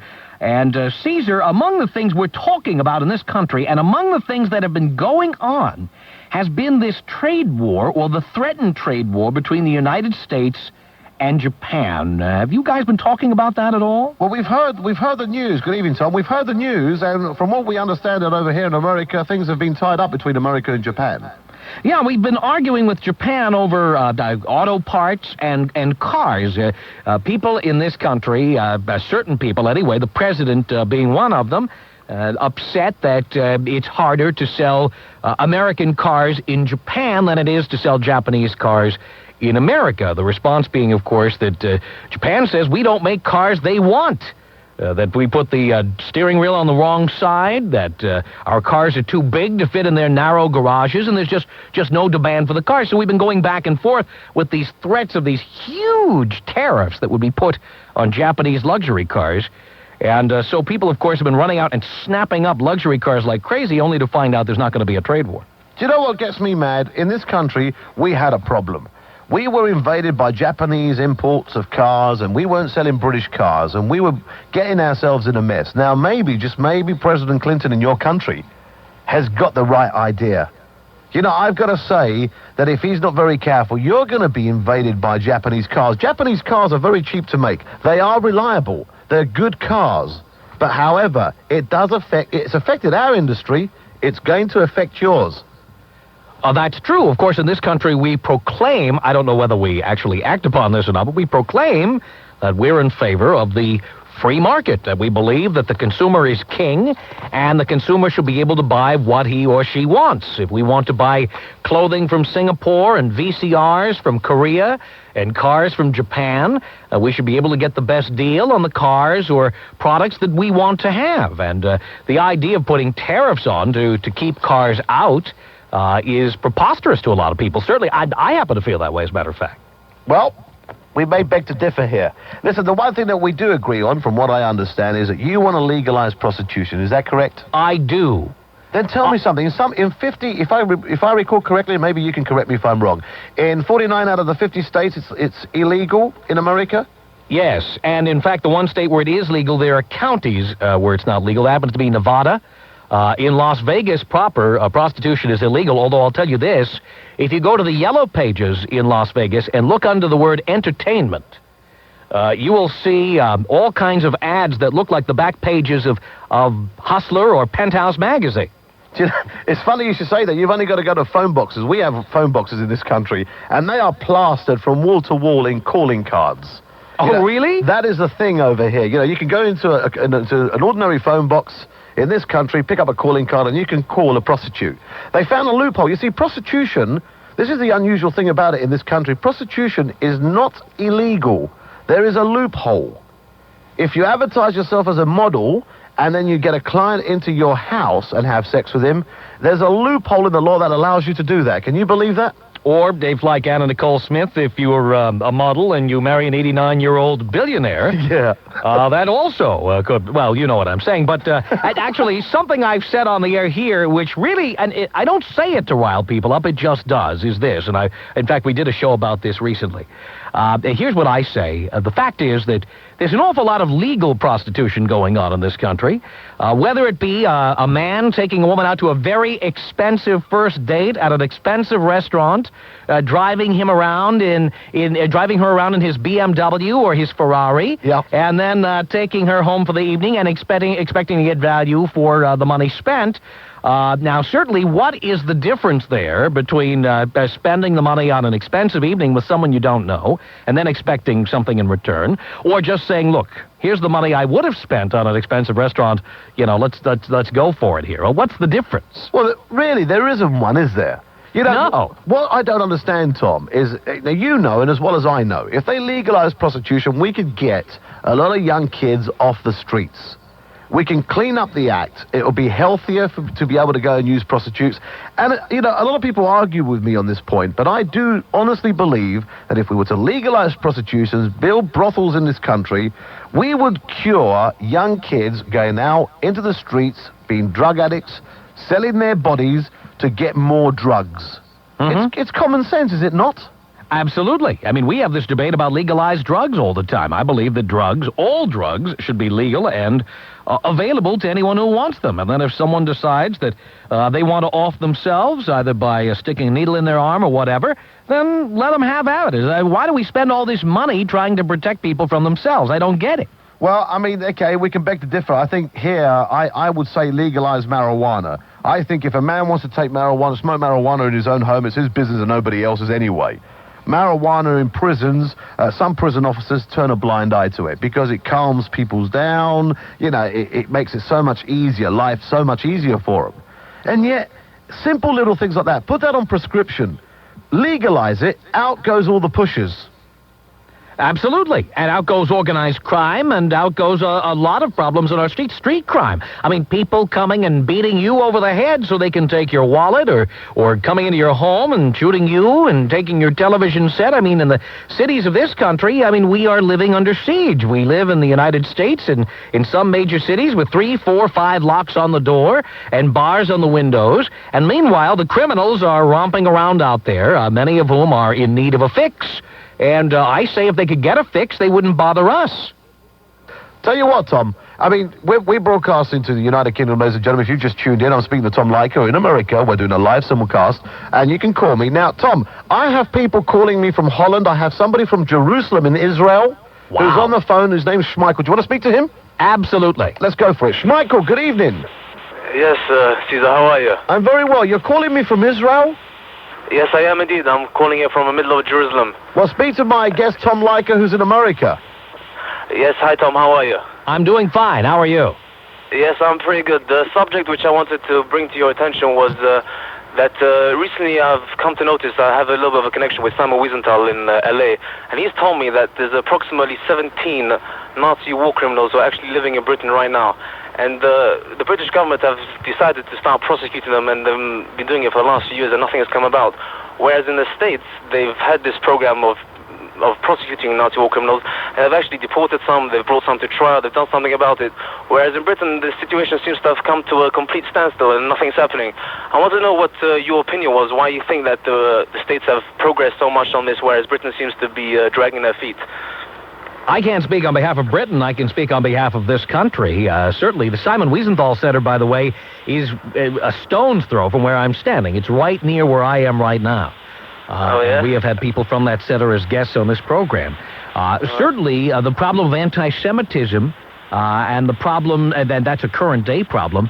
And even the Michael Jackson example, I think, if you've heard Michael Jackson's record that has caused so much controversy, it indicates that there is still a problem. And because there is still a problem, this whole thing is still alive in this country. And the memory of Nazis and what Nazis did back in the 30s and 40s is still, I think, fresh in a lot of minds. And frankly, also, I think it's fresh in a lot of minds because we have been bombarded with television programs and movies about World War II, everything from serious films right up to Hogan's Heroes. So it's something we're always aware of in this country. Now, I can't speak for England, but I can certainly speak for America. Certainly, when there is a Nazi war criminal in Cleveland, Ohio, or wherever, living under cover of darkness, we want to ferret him out, and we do. And do you think that there's something which they've done in the States, which it's possible to do in Britain, which should also get the police and the criminal prosecution to do something about it? Because I frankly find it unbelievable that somebody who's committed a crime is on such a scale, and people know about it, and people know who they are, and they can just carry on living their lives as if nothing's happened. I would like to know whether there's something which you can tell me from the States, which could be done in Britain as well, which could lead to some kind of prosecution taking place. Well, really, I'd have to know more about why your perception is that England isn't doing anything, because I'm only really aware of what we're doing about it. And I have to be fair, Schmeichel, that I really don't know. I really don't know why they're taking their time. I mean, I know that there are some investigations that are taking a long time. And to be fair to what you are saying, yes, you're right. It's too damn bloody slow, and someone needs to kick some ass. You're absolutely right. These people should not be allowed to carry on living. They should be put up against the wall, and the bastards should be shot. End of story. Oh, sorry, Tom, can I say that over there? You just did. I'm sorry, mate. I've got to remember, I'm not speaking. I don't know how far you can go in America. You see, we can go further in some areas, and you can go further in others, I have a feeling, is the way that works. Fair enough. Michael, thank you for your call. Well, thank you very much, and thank you, Tom. Bye-bye. Thank you very much. I imagine both you and I have to take a break, Caesar. Why don't we do that? Okay, speak to you soon. Very good. It's Talk Radio UK. We're doing a live link-up with the United Kingdom, and in fact, we're being heard all over Europe, and that last caller was from Jerusalem, so we're being heard far and wide. Here's our toll-free telephone number from across North America, if you'd like to get involved with our conversation here. It's 1-800-5800-TOM. 1-800-5800-866. Talk Radio phenomenon now in Europe as well as the United States. Of course, we were, like, the people responsible for this, and I don't know if the world wants to thank us, but that's the way it is. 17 minutes after the hour, my name is Tom Leykis. Coast to Coast, the Tom Leykis Show. Country to country, the season of the GEEZER show. I ain't got the jiggles. I mean, I'm just going to say it, basically. It's 17 minutes past midnight. He was surprised that he was talking to Jerusalem. I'm even more bloody well surprised. Blackburn, Exeter, Manchester, Leeds, Bournemouth, Edinburgh, Brighton, Aberdeen, Ulster. Across the nation on 1053 and 1089. And in Liverpool on 1107 medium wave. Now you're talking. Talk Radio UK. Now you're talking. It's the price of a local call wherever you are. 0345 1053 89. This is Season of the Geezer. We are in a live broadcast with Tom Leykis right across North America. 200 radio stations have taken on his show. We're covering the whole of England and Scotland and Ireland. Southern Ireland too. And we've still got Natalie from Holland. Natalie, I will promise you, I will be with you soon, okay? Thank you. Mustn't forget Wales, of course, and as we've heard, Jerusalem. We're getting letters from everywhere. I find it incredible. Is Isle of Wight a country? No, what are you talking about, Isle of Wight, you dipstick? Shut your mouth in there, Isle of Wight. If you want to speak to Tom, by all means, feel free. Now, Natalie, what are you going to say to Tom? I was going to ask him how much they really get from the European news, because we hear a lot about what's going on in America, but maybe what's been happening to Major or things that they obviously get Bosnia and everything, but maybe things happening in other countries as well. What do they get from us? That's a fair comment. Okay. How are we doing over there? Are they still playing commercial break? Yes, we are. Bad. Okay, yes, they are. They said you can't hear it. Did you hear that? Yeah. You heard that, did you? Oh, you can hear it as well, can you? Yeah. Oh, right, I didn't realise that. I thought it was only me and my headphones that I could hear it. No. That's right, okay. Mr. Producer, in America, you can be heard when you're talking. Great, and it's great for you.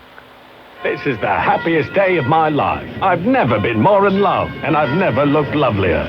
My dress, That was Hugh Grant. Was it? I'm not absolutely sure. We're still listening to some commercial breaks. All the newspapers have arrived. Let's just see what the headlines are, and guess what they would be. Oh, front page of the Daily Star. Pamela Anderson loses baby. Front page of the Daily Mirror. I'm all alone and so sad. Liz tells of a heartache. Also featured on the front page of the Mirror, of course, is Pamela Anderson. And then today, yet again, we have Liz. You're right there, Natalie. Don't worry, I've got you on the line. You're up and hanging on. Okay, right. Liz, I'm all alone. What else have we got? Sign points of an early major exit. It won't be long now. People are predicting. MPs swing for major. Swashbuckling Premier dazzles Tory doubters. Interesting.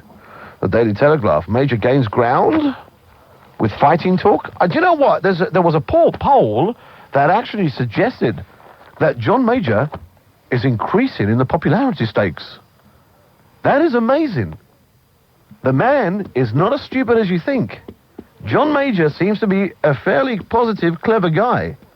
One wonders. We're speaking to Tom Leykis in America on a live simulcast, and we're covering the whole of Leykis, and we're talking to America, and we're talking to you. 0345 1053 89. I know a lot of you have been hanging on, and God bless you. I will be with you as quickly as possible.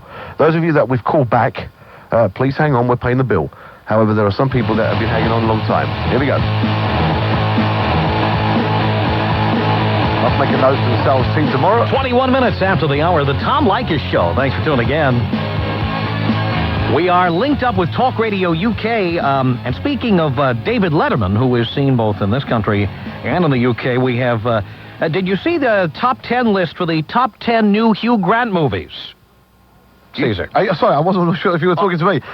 Did I? No, I haven't seen them, no. Okay, we have the top 10 new Hugh Grant movies. This is from the David Letterman show last night. Oh, right. I'll give them to you. Number 10 is 4 Weddings and a Hooker.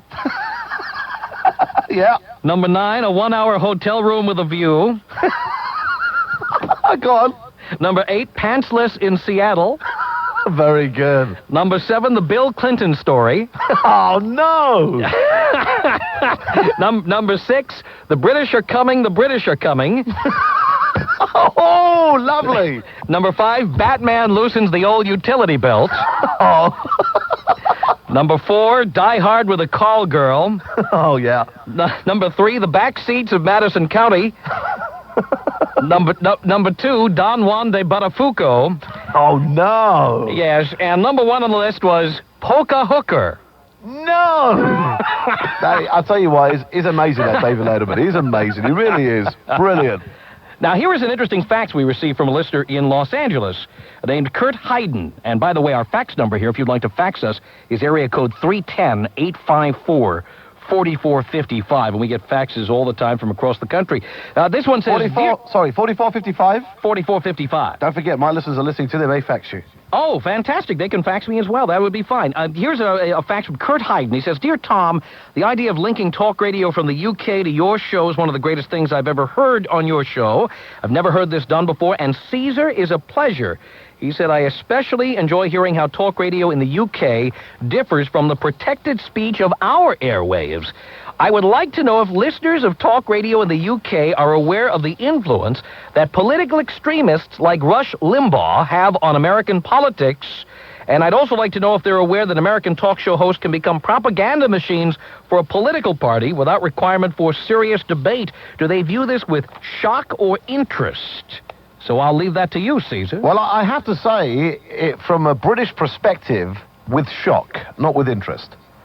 Because for a radio presenter to go on air and actually influence people into how to think politically is something that we wouldn't do over here. We believe in free speech. We believe in believing in yourselves and you making the right decision yourself and not to be influenced. You see, we have a problem with politics over here at the moment with John Major. He resigned last week as the leader of the Conservative Party. Mm-hmm. The Conservative Party in this country at the moment is running this country. Whether they're making a good job of it or not is another matter. In fact, they're making a crap job of it, to be totally honest with you. However, he's decided to resign because he's got a lot of people in his own party backstabbing him all the time on national television. Now, of course, if John Major resigned in this country, he'd be preceding you on the air doing a talk show. Yeah, well, this is the craziest thing, and this is why we love American radio in this country. We love the American people. We love the way they're so forward. They sort of, you know, they say what they feel. But we are too reserved. It's so sad. I'm trying to educate the people in this country. Speak for yourselves. Get off your butts and just get out there and say how you feel. But we've never, ever been allowed to. Until now, that is. And do you guys get any hassles from the government over stuff you do? We get a lot of hassle from the newspapers in this country because we're allowing people to be heard. Whereas before, the only people that were heard were people that were constructed by the BBC, the British Broadcasting Corporation. You would have people come on air and go on air and say, oh, yes, a very good afternoon. I'd like to ask the Honourable Member of Parliament, and speak like with a plum in their mouth. Whereas over here, the real people speak with a cucumber in their mouth, and they say, what's your mate? You know, listen, can we ask you a question? Why have we got an unemployment situation? Why have we got people homeless in the street, black, whites, Africans, Greeks, Italians? Why aren't you doing something about it? Why are you flooding this country with immigrants and not closing the doors and saying, hang on, there's enough people in this country. There's enough people in this country of all multicultural races who are unemployed, who haven't got a home, and they're sleeping rough in the streets. Why don't you sort us out here first and then start letting people and helping other people? It sounds just like talk radio in Southern California, for that matter. Sounds great to me. Let's take a call here. We have, let's see. I'll tell you what, we'll take Bill, a first-time caller from Hollywood, California. Bill, you're on the Tom Leykis Show, and you're on Talk Radio UK with Caesar. Hello. Good afternoon, Tom. Good afternoon, good evening, good morning. Hi, Caesar. Hi, Tom. Sorry, what's your name, Tom? That's Bill. Oh, Bill. Hi, Bill. Sorry, I do apologize. Hi, Bill. Caesar, have you ever been to Hollywood or California? I've never been to America in my life. Really? I'd love to go. It's a wonderful place. I work and live in Hollywood, and driving down the streets at night when I'm coming home, it's amazing just the sheer number of the working girls, and it's almost like stopping alongside the road to buy some peanuts or flowers from one of the little vendors. It's actually that easy. I don't think it was a propaganda move by his people. I think that he just had the urge and pulled over and decided to get it done. So you don't think Hugh Grant was doing a publicity stunt? No, not at all. I think he just had a couple extra bucks in his pocket and then wanted to get the pipes cleaned. Bill, let me ask you a question, Bill. That's brilliant. Bill, let me ask you a question. All right, now, have you ever seen Liz Hurley? Yes, beautiful girl. She is a beautiful woman. Now, you know, this is what doesn't make sense. Would you risk everything being caught with a prostitute for the hell of 2 minutes? And from what we've heard over here, he's only probably got about 4 inches. But would you possibly get caught and ruin your entire career, not to mention lose the person you're supposedly in love with? Personally, when the little man calls, my head doesn't... All right. We're good. We can't take that much further, Bill. All I'll say is this. Some of the street conversation here, and I want to be careful of everybody's slander and libel laws here, but some of the conversation consists of things like, well, why would he do something like this? Well, maybe she's not getting the old job done. That's interesting. She looks like she has the equipment. Having the equipment doesn't mean you know how to do it, how to use it. Isn't it not true that she's only been doing it for 3 days? See, now we have reports over here that she's only been a call girl for this was a third night. I had heard that she did not have a lot of experience. I did not know that. You see, this is something that is also interesting to the revelations of this being a complete scam. If she's only been doing it for 3 nights, she picks up a megastar, she recognizes him when she gets into the vehicle, and then they go and park and go in the backseat of a car. Let me ask you a question here. Tom, you've got to look at it from our point of view. He is a very wealthy man. He could have gone into a hotel, a bed and breakfast, a bed sit. He didn't have to do it in the backseat of a car. That's certainly true. Caesar, I'll take a break here. We will come back with Caesar and Talk Radio UK and your telephone calls toll-free at 1-800-5800-TOM. The Tom Leykis Show. The Caesar the Geezer Show. on Talk Radio UK. A private jingle that's live on the air, and I've just done it. Thank you. Right, now then, the next person I'm going to be speaking to would definitely be you, Natalie. Thank you. Okay, Ricky and Peter. Poor Natalie. I'm all right, don't worry. You're all right, I'm in are you? bed, so... Okay, are you in bed, are you? Yeah, it's On your own? 1:30 over here, so... Sorry? It's 1:30 over here. Of It's course. an hour later than you. Yes, of course you are. So don't worry. What's the weather like in Holland? The weather's been brilliant. It's about, about 30 degrees Celsius Can today. you believe that we have got we're already beginning to get a I water heard you shortage? say that, and I could believe that. And listen to this. The people that have just been paid extremely big pay rises are saying it's our fault. How do you mean? It's us. We're to blame the people that we're running out of water. It's our fault. All right. It's our fault. You know, sad, isn't it? Yeah, it is. We play a commercial break. Talk Radio UK. It's the talk of the nation. Manchester, Leeds, Edinburgh, Brighton, Aberdeen, Bournemouth, London, Cardiff. Across the nation on 1053 and 1089. And in Southampton on 1107 medium wave. Now you're talking. Cool. Thank you. This is Talk Radio UK. I'm going to try in the last half an hour of my show to try and get as many of you on as possible. And I'll ask Tom, and I'm sure the producer's listening at the moment. Are you listening, Mr. Producer, in America? 4th of July sale at Sears. Depends on what you're going to say. It depends on what I'm going to say. Can you have a quick word with Tom on your commercial breaks, please? Let's see if we can get on a lot of callers on. I mean, I've got loads of people hanging on here that have been hanging on for an hour to have a chat with Tom. And see if we can get... listening to you right now also. Yeah, we'll get them on. Brilliant. Okay, we'll try and get as many calls as we can from America and from here, ladies and gentlemen. And what we'll try and do here is I want to find out more about American life. Okay, we've talked about Hugh Grant, we've talked about President Clinton, we've talked about this and that. Let's talk about the real things that matter to us. You know, because I've always dreamt that one day I would go in America. I would go and retire and live in America, because America is so much, I don't know, so much more excitement than it is here in England. I love England. I'm proud to be British. Don't get me wrong. I love this country and I love the people in it. But to me, I feel it's dull. I need more excitement. Over there, you know, it's just so much more excitement. Radio is so much more exciting. But I'm just wondering whether a British arse like me would actually go down well in America. One doesn't know. But listening to Tom, I may have a chance. I love the way that Tom talks. He seems to be my type of guy. I wonder if he wants to if he agrees with capital punishment. Maybe that's a question that I could ask him another time. Because that's quite a heavy conversation to talk about. Now, Natalie. Yeah. Don't go to sleep, will you? What? Don't go to sleep. No, don't worry. Okay, Dean, Chris in Croydon, Bradley, Simon, Ricky, Peter, we're all going to get to you. I promise you, we're going to try and get you in the next 25 minutes. Right, fade him up for me. Funky music. I love the music. Can you believe they're letting us do this? What? It's the Tom Leykis Show. 26 minutes before the hour from Los Angeles. It's the Tom Leykis Show. Thanks for tuning in. We are linked up with Talk Radio UK, and Caesar the Geezer, who does a late-night program for Talk Radio UK, a relatively new entity in the United Kingdom and being heard all over Europe and beyond. And our telephone number here in the United States, 1-800-5800-TOM. And you wanted to get some phone calls in, and so do I, so why don't we get to it? All right, Tom, I'll tell you what, let's quickly go to Holland. And I've got a young lady who's been waiting an hour. Her name is Natalie. Natalie, say good morning to Tom. Or good afternoon. Good afternoon, probably. Yeah, good afternoon, Tom. Good afternoon, good evening, good morning. Actually, on our program, we have an official greeting because we're heard in 5 time zones. The official greeting is hello. Brilliant. Oh, that's brilliant, yeah. Hello, Tom. Hello. Well, what's your question, Natalie? Let's make this one quickly. All right. My question really was, how do you hear about news in Europe except from, like, Bosnia? Because we hear quite a lot of things going on in the United States. But, like Caesar said before, the thing with Major or maybe stuff from France or whatever, wherever. Do you get that there?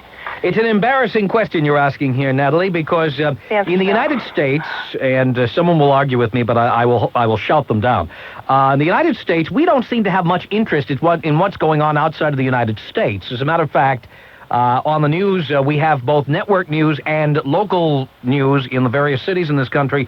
Most newscasts, about 20 minutes in, will have something called Around the World. It'll be about 2 minutes. You'll see this little globe spinning like crazy, and then 10-second bursts of various things that happen in various countries will hit you. Boom, boom, boom, boom, followed by a 12-minute weather forecast. That's the way the news works in the United States. That's crazy. Natalie, there's your answer to your question. Thank you. Can I have just a minute? What? I was going to, whenever I have a chance to speak to Americans, could you please all get out of your head the tulips, the windmills, and the clogs and everything? What, in Holland?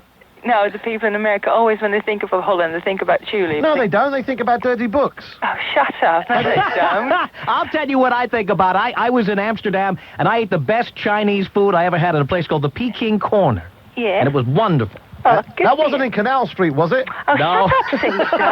It's not called Canal Street anyway. Isn't it? What's it called now, then? It's called Oude Zuid Voorburgwal. Which is English for Canal Street. Thanks Yeah. for your call, Natalie. All right, Goodbye. Bye-bye. Let's say hi here to Deborah, a first-time caller from Farmington Hills, Michigan. Deborah, you're on the Tom Leykis Show and Talk Radio UK.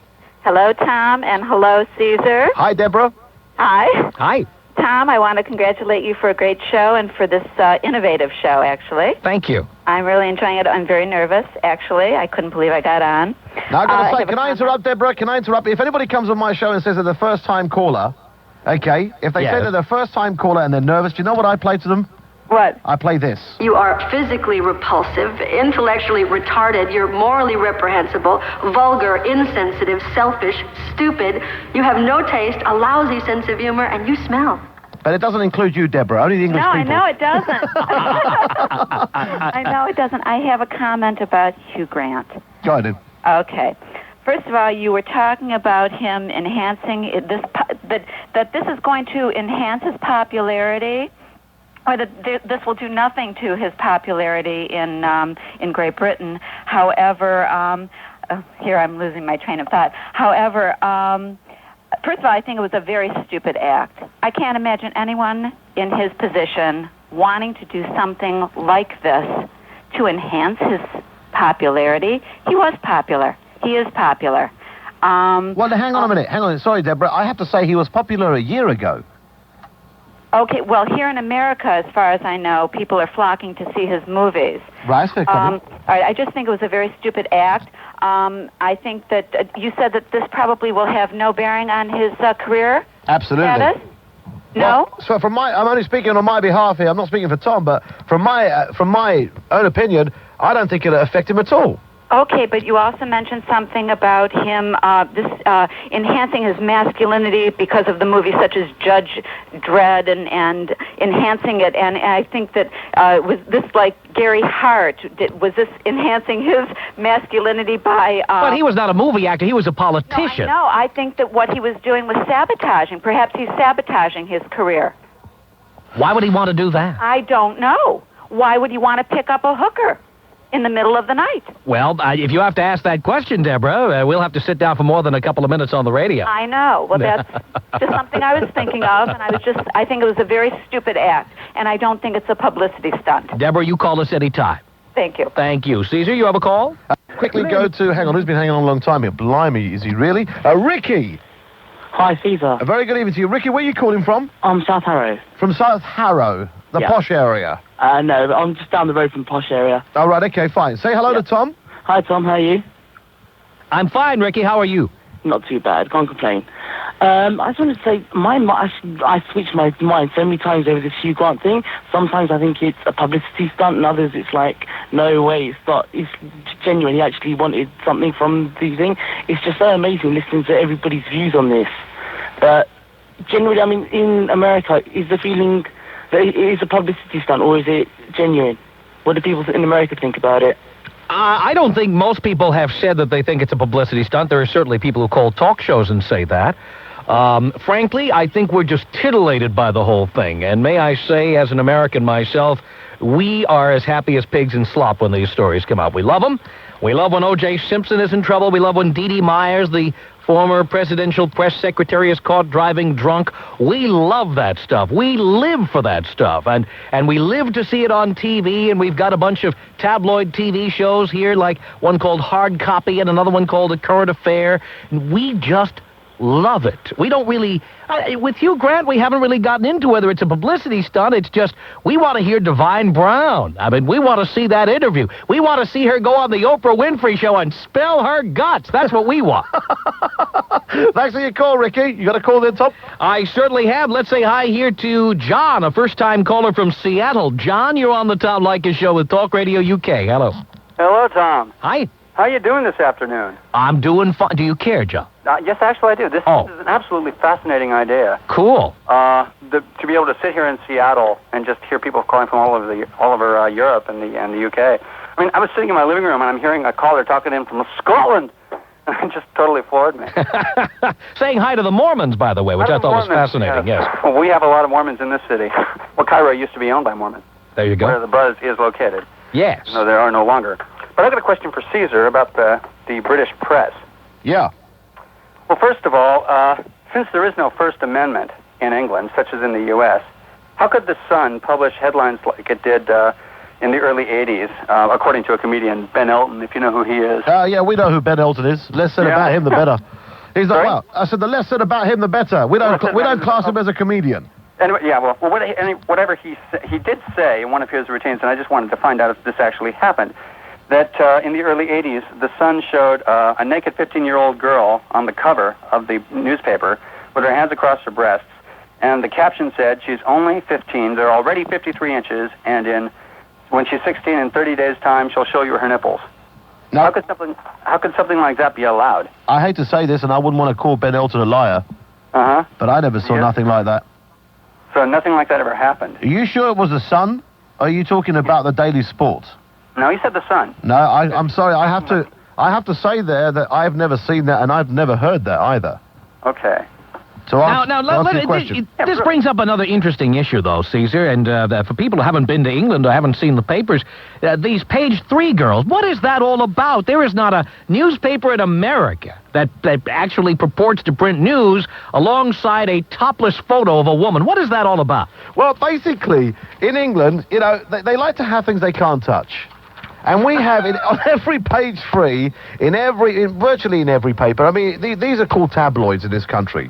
Okay. We have them too, but we still don't have naked pictures. What is this? Well, if you think the Sun page 3 is something to worry about, let me say to you that there is another newspaper called the Daily Sport. In every single page of the Daily Sport, you will see nakedness, left, right, and center, and read sex stories. Apart from the back 2, which are obviously sports.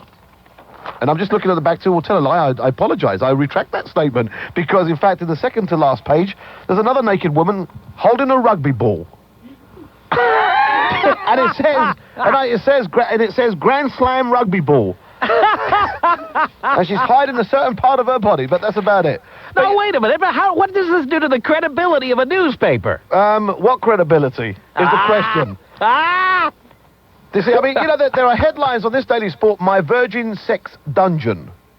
I mean, you know, there are things in here that you could not believe, but these are printed in the English press. You see, they say we're a bit backward, but when it comes to sex, come on, let's be honest, sex is a big seller in every country around the world.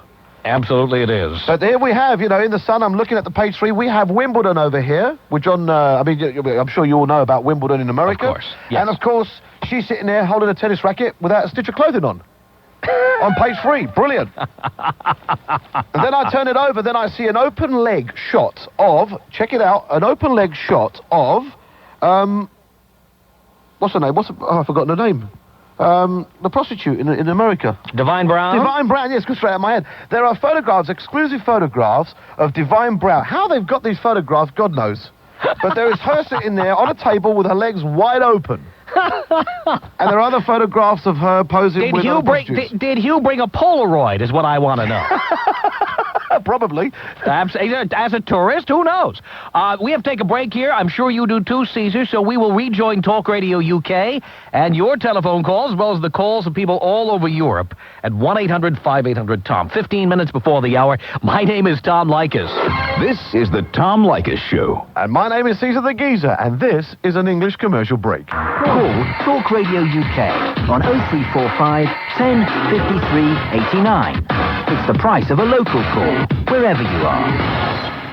This is Talk Radio UK. Let me have a quick word with Bill here. Hello, Bill, in London. Yeah, just coming on your conversation with the American gentleman. Tom. Yeah, very Tom. I'd like to just ask Tom if he thinks, you know, I want to know how important he puts an emphasis on the fact that he's got the First Amendment, which allows him to actually say things to the people that the people want to hear, which you can't do in this country.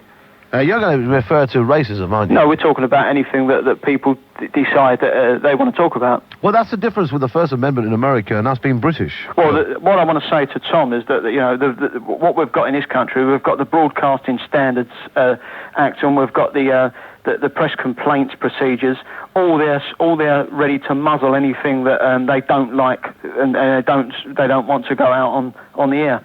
Yeah. Well, okay. Well, when we get back to Tom, I'll bring you up and you can mention that question to him and see what he says. Don't go away, mate. Stay there. Let me quickly ask Peter in London. Hello, Peter. Hello. Peter? Yes, good evening, Peter. Good evening, Caesar. It's in Birmingham. You're in Birmingham, are you? Yeah. I've got Peter in London here for some unknown reason.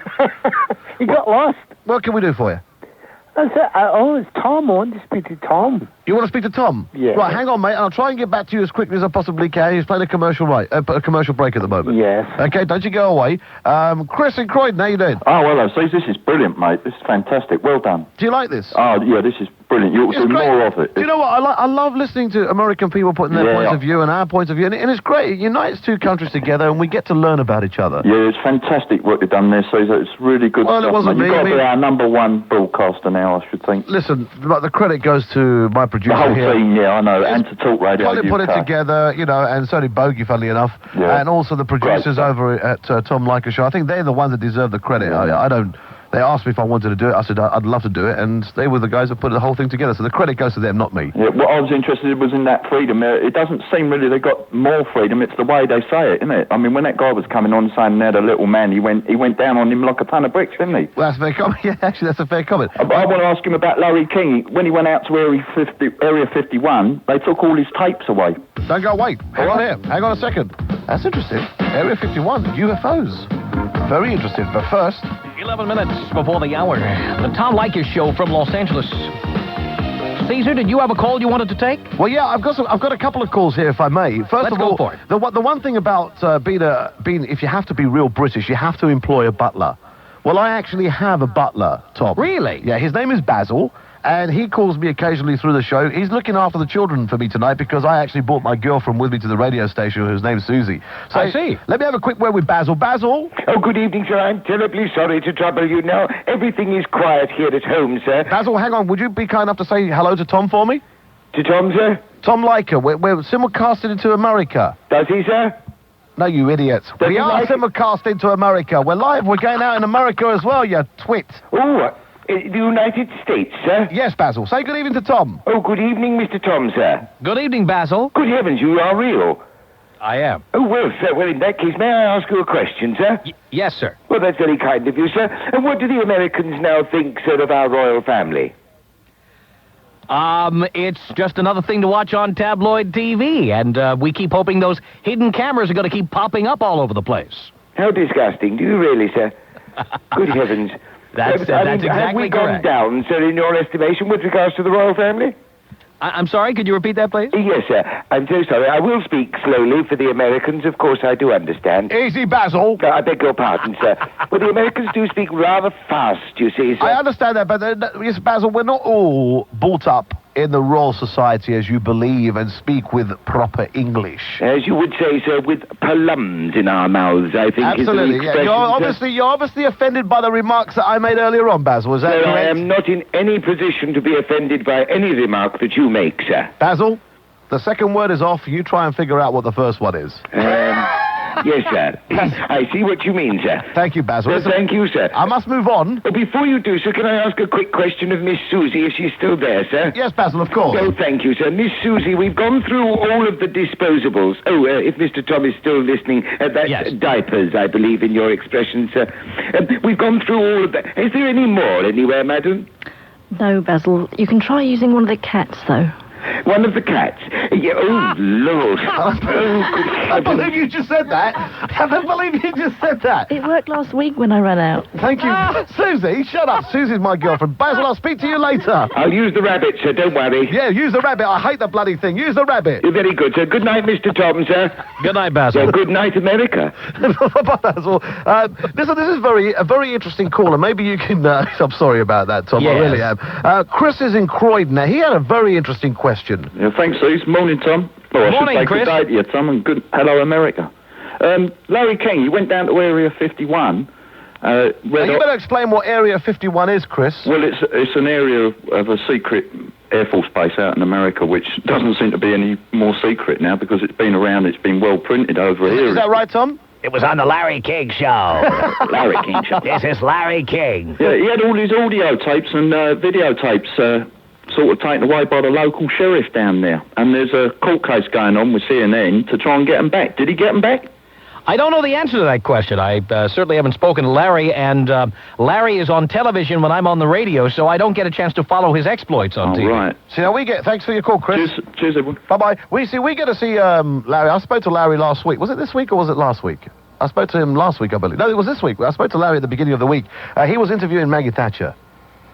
Yes, he was doing his 10th anniversary week, if I recall. That is correct. And I just, we had a bit of a chat on the air, and he asked her a question on his TV show, and I couldn't believe that he mentioned me, but he actually mentioned it to this Margaret Thatcher, who I'm a great follower of. But anyway, that's another story. Do you want to take some calls, you're in? Yeah, let's grab one here, and then we got to take a break here. Michael, a first-time caller from Southgate, Michigan. You're on the Tom Leykis Show with Talk Radio UK and Caesar the Geezer. Hi. Hi, Tom. Hi, Caesar. Hi, Michael. I just wanted to say to you guys that what you're doing right now is very much parallel to what goes on the internet, where the entire world can communicate freely and basically say whatever they want. And this is really fantastic, and you guys should maybe get together and do it once a week. Well, it's fun, and we wouldn't want to certainly wear out the novelty of it, but I must say the response has been incredible on this end. I know I've never called one of these shows before, and if people are really interested in finding out what people think from other countries and other cultures, they should definitely hop on the net. Tom, I have to say to you, we're getting faxes galore in the studios here in England, and people are absolutely adoring what we are doing together tonight. Yes, we've gotten a lot of positive faxes. We even got one from a listener in London. You got one? His name is John Cull, and he said, "Great program, Tom. Let's hope we can hear you again. Regards, John." So we were even getting faxes from over there, which is wonderful. That's fantastic. We're going to take our break here. This is our final break of this hour, and we will reconvene with Caesar the Geezer at Talk Radio UK 6 minutes before the hour. My name is Tom Leykis. You're listening to the Tom Leykis Show. You're listening to Caesar the Geezer on Talk Radio UK. I've only got 5 minutes to go, and I understand that Tom is continuing to do his program. That's his second hour. Actually, I don't know. Mr. Producer in America, how long is Tom's show? Help stay healthy, the producer walked out, but Tom is on till 7 p.m. He's on till 7 p.m. So what, he does a 5-hour show? There's a source of complete 4 hours. 4-hour show. So Tom is still on the show for another 2 hours, whereas we finish here in England in 5 more minutes. And we'll try and get Bill, who wants to make a... it's going to have to be Bill as the last caller. I'm sorry. Simon wants to... let me just speak to Simon very quickly. Simon, hello. Hello, Caesar. Simon, thanks for hanging on. I'm a first-time caller, mate. Welcome to the show. Don't you say the word. Don't you say you're nervous, because you know what's going to happen. Simon, you want an American wife? Yeah, definitely. Tell me about it. Well, I'm 32, I'm single, I've been to America 3 times. I haven't been to Sunset Boulevard for a Huey, though, but... for Huey? You know, but, it's going to come out, isn't it? I do like America. I like American women. You do? Yeah, I wanted Tom to set me up with one, but I don't think we're going to get time now. Simon, I got a suggestion for you. Yeah. Why don't you naff off to America? Oh, thanks a lot. No, I mean, you can find loads of women. American women are beautiful. Yeah, I like my English beer too much, though, mate. Is that what it is? Yeah, don't they have English beer in America? And the not good stuff. We may have to ask these questions the next time round when we do this again, whether it has to, they sell British beer in America, I'm sure they do. Yeah, do it again, mate. Do it again. Thanks, buddy. All right. See you, mate. Bye-bye. Neil in Lancashire. Yeah. Neil, thanks for hanging on. Yeah. I ain't going to have a lot of time, to be totally honest with you, mate. Oh, no. So, talk to me. What do you want to say? Yeah. About this guy, Tom. Yeah. I was actually going to say that, whether he, how can I put it? Well, how does he feel about this actor who's in the clink now? Well, he's going to be in the Hugh Grant? Yeah. He just believes he's been a silly man, he's done his thing, he's been caught. But what I mean is Americans make such a big thing out of things, and they make, they seem to... Well, it's not the Americans who are making a big thing out of it, it's the British press. Come on, be fair. No, it's Americans. It's not, it's the British. No, let's just up there, let's have it right. If America do anything, it's always in a big way. Everything they do is in a big way. Yeah, but Neil, I'll agree with what you're saying in respects of doing their own thing, but let's be fair. Regarding Hugh Grant, it's the British press who is bringing it to world attention. Yeah. It's the British press who have built him up, him and Liz Hurley, over the years, and now they crucified him. Yeah, he's a British actor, isn't he? Really? Well, British actor, foreign actor, it doesn't matter. When the British press build up somebody, They love to knock them down. No, I don't mean it that way. I don't mean it that way, Caesar. How do you mean it? I don't mean it knocking them down. Yeah. What I mean to say is, how does it go out of proportion like it does? Why? Why? Because a bloke's done what he does naturally. Why does it have to be blown out of proportion? That's what I'm trying to say. I agree with that. Let's. That guy has done nothing. What is it being blown out of proportion for? Well, Neil, I agree with what you're saying. I understand what you're saying. I wish I had the time to discuss it between myself and yourself and Tom, but unfortunately I don't have that time. Here we go. We're back to America. Thank you for your call, Neil, in Lancashire. 2 minutes before the hour from Los Angeles, the Tom Leykis Show. Thanks for tuning in. We got about a minute here, Caesar.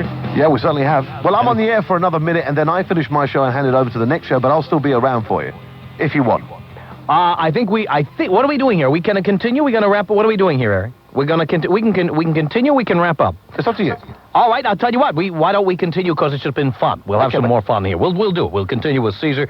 One more question in the last 30 seconds of this hour, and that is this, very quickly, this TV show, absolutely fabulous, that is running in this country. People are shocked by it. Are you aware that they are, I mean, they love it, the cult that watches it, but they're shocked by it. What, the Americans are? Yes. Do you know what? Over here it is the biggest hit ever. I know. And why is the Americans shocked over it? They don't like the idea that the main characters on a sitcom get drunk, do drugs, stuff like that. You're supposed to say no to drugs. That's amazing. That's amazing. That is funny. I know. We can talk a bit about that as we continue with Caesar the Geezer of Talk Radio UK. Your calls at 1-800-5800-TOM. The Tom Leykis Show. Caesar the Geezer Show. We're back to normal tomorrow night. It's been a great pleasure speaking to Tom tonight, and I'll thank him on your behalf, ladies and gentlemen. We're back tomorrow night at 10 o'clock. We will continue with our regular program, and maybe I can persuade Tom and his producers whether we can do this maybe once a month. We don't want to do it once a week and spoil it for them. I'm sure they've got so much on their agenda. I don't mind. I'll be happy to do it every night of the week if it pleases you. But there again, we've all got our schedules. But maybe we can do this on a regular basis. It's very expensive, but hey, if it's entertaining you and judging by the facts that you're sending me, you're loving it. God bless you all. Thank you to my producers here at the studio and everybody who's taken part. And thank you to America as well, who I know are still listening to us. God bless you all. Till tomorrow at 10. It's the talk of the nation on 1053 and 1089 medium wave. This is Talk Radio UK. The 1 o'clock news. This is Ruth Hill. Talk Radio UK. If your mind is full of trouble and you don't know what to do, just remember there is someone waiting to talk to you. His name is Caesar. C-A-E-S-A-R. We know who you are. With Caesar the Geezer, he tells you what he thinks straight from his heart. And if you need someone to talk to, you know will understand. Caesar is the person who will take you by the hand. His name is Caesar. C-A-E-S-A-R. We know. Yeehaw! Very good evening, ladies and gentlemen. Welcome to Talk Radio UK. Hopefully, and keeping our fingers crossed, we're going to link over to America live with Tom Leykis. Tom, good evening. Good evening, Caesar. How are you, mate? Doing okay. How are you? Hey, it's a pleasure to speak to you yet again. I am not worthy. I am not worthy. I guess I could say the same.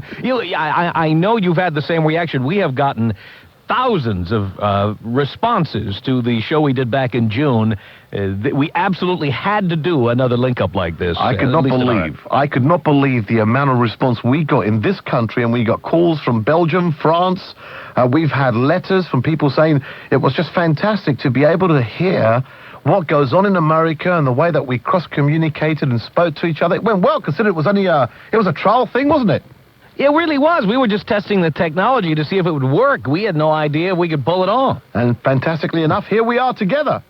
We like this. So you're covering North America, and we're covering Europe. Greenwich Mean Time over here, Tom, it's now 4 minutes past 11. Here in Los Angeles, it's 4 minutes after 3 in the afternoon. It's the afternoon drive time here. It's prime time in the afternoon. We are heard in 3 time zones, actually 4 in America, Pacific, Mountain, Central, and Eastern time zone. It'll be 6 o'clock in New York City, for example.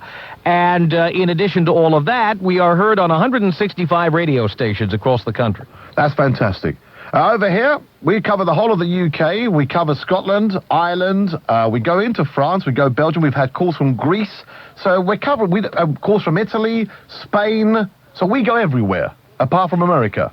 And our phones are already lighting up here, and at our end, as people who heard the last show will recall, you have a shorter newscast than we do, so we're talking to you right now during our newscast, and in about 30 seconds, we're going to start the broadcast here. Right, fantastic. Well, we'll be standing by. What we're going to do is, if you want to speak to Tom in America, pick up the phone, call me now on 0345 1053 89. We join Tom, we go live, and then we'll just talk to each other. We like that, too. I love it. And by the way, I have a little surprise coming up here, but I'll give you a little hint. Hugh Grant's friend Divine Brown has been getting into the TV game, and we have the evidence coming up here in a couple of minutes. Fantastic. We'll stand by and wait for you. So here we are, ladies and gentlemen. We're waiting now, and as you can hear, we're joined by an ISDN link. Technical terms, here we go. I'd just like to remind you that every commercial you hear from America that is broadcast on this station there's no charge being given at all. And now, here he is, Tom Leykis. 6 minutes after the hour, thank you for tuning into the Tom Leykis Show. This is where America gets together to talk about the issues you really care about. It's a different kind of a radio talk program because we're the radio talk show that is not hosted by a right-wing wacko or a convicted felon. No. I am your host. Write down our toll-free telephone number. You're going to need it. It's 1-800-5800-TOM. 1-800-5800-866. If you're tuning us in on this particular broadcast, you're a lucky person. Maybe you just stumbled upon us. Many people do. But we are about to begin our second in a series of intercontinental broadcasts with Talk Radio UK, a radio station based in London. We are, of course, in Los Angeles. Our show airs in the afternoon. In London, Caesar the Geezer broadcasts late at night. Right now, in London, it's about 11 o'clock at night, and we welcome to our airwaves. We've already been on his for a couple of minutes. Caesar, hi. Tom, good evening. And I am a left-wing, right-wing, middle-wing wacko and a convicted felon.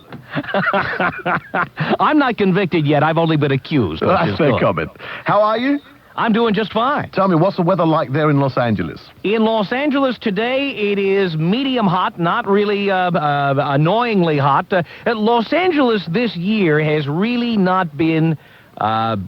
we had no spring this year. It was winter until about June, and then it turned into summer. It was very strange. It's amazing. Yeah, over here in England, can you believe, Tom, that we are already having a water crisis, a water shortage, because we have never had it so hot?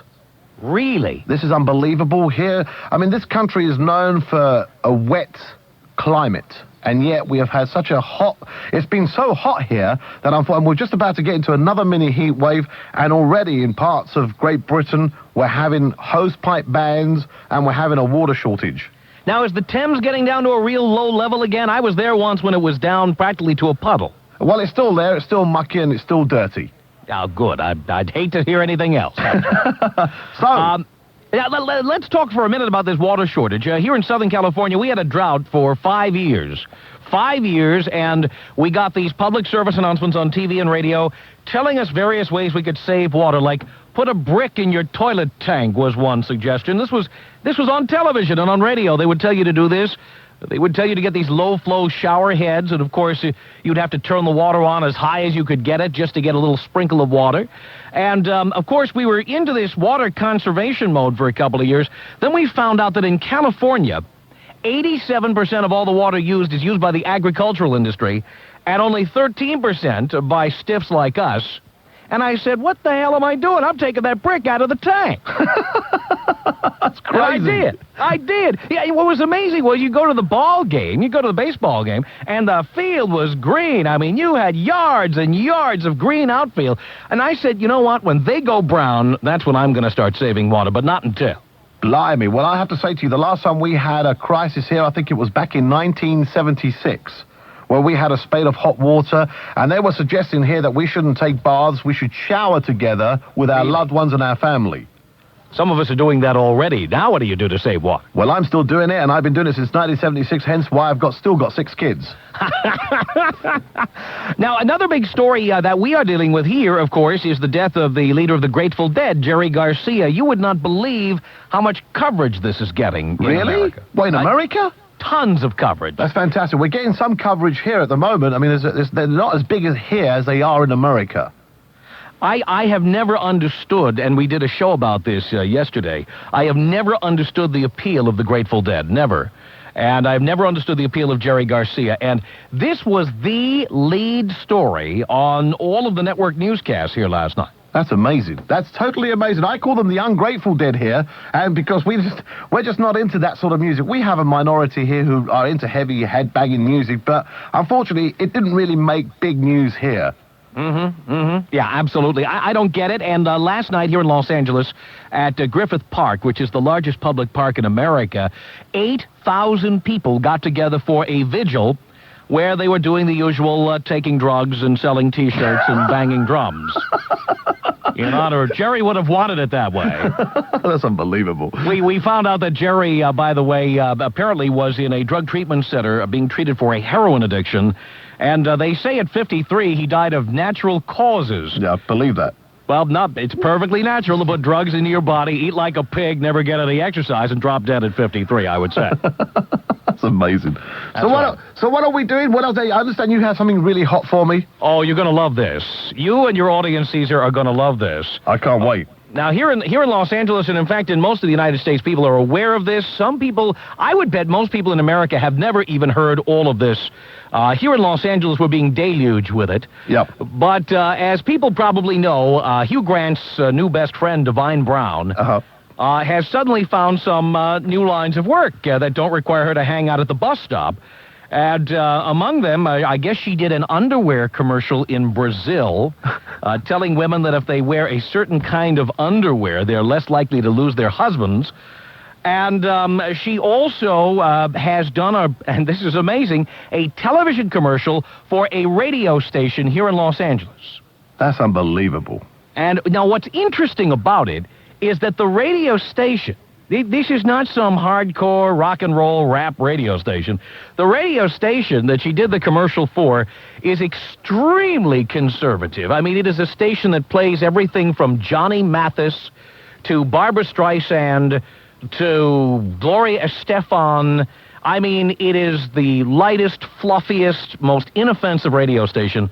And let me set the scene for you, because we've got the audio track of this for you. And for people who've been reading the Hugh Grant story, you're going to find this fascinating, because this is the very same Divine Brown who Hugh Grant apparently met on Sunset Boulevard, and they did that little exchange. Yeah. So to speak. Is that what you call it? Yeah, well, we're being polite here. Of course. But nonetheless, understand the scene. This television commercial is usually done by a comedian named Steve Landisberg, who was on the TV show Barney Miller. Yep. And usually you see Steve standing next to the logo of the radio station and telling you how it's a great station. You know, he lives here in L.A., and it's a great station to listen to at the office and what have you. So they use the same set in the commercial that they use when Steve Landisberg does the commercial, okay? Except now, walking on the set is Divine Brown, dressed to the nines. I mean, dressed like you... And very conservatively, by the way. She was not dressed in some hooker attire. Right. She was dressed very conservatively with her hair up, very stylish earrings, and she is filmed walking up to the logo of the radio station, and she's going to tell you about, by the way, and may I say before we get going here, this happens to be, and I don't know if you read this in the newspapers in England, this happens to be the radio station that Hugh Grant had on in his car when the two of them were transacting business. Right. This is that station. Right. And now she's doing the commercial. So here's Divine Brown. This just started airing this week in Los Angeles. It's the news story that's been making headlines all over the world, as quoted in the British press. Divine Brown. I began to realize that he had the radio tuned to Easy 100.3. Famous British actors know, hardworking people in the Southland know, and now the whole world knows. Tell them, Divine. Easy 100.3 is the perfect radio station to listen to while you work. 100.3 KXCZ. There you go. Now, when she says the phrase, while you work, the camera there's a close-up, and she's mugging for the camera. Perfect station to listen to, while you work. That's unbelievable. There it is. That's unbelievable. Because the last time we spoke, this story had just broken out, didn't it? Yes, indeed. That's unbelievable. Tom, I got to tell you that I decided after listening and watching the progression of Divine, I'm coming over to the Boulevard tomorrow. Absolutely. If it can work for her, it can work for me. Well, in our country, I mean, nowadays it seems having talent, having ability is irrelevant. Your rap sheet, I think, is the best way to get your career going.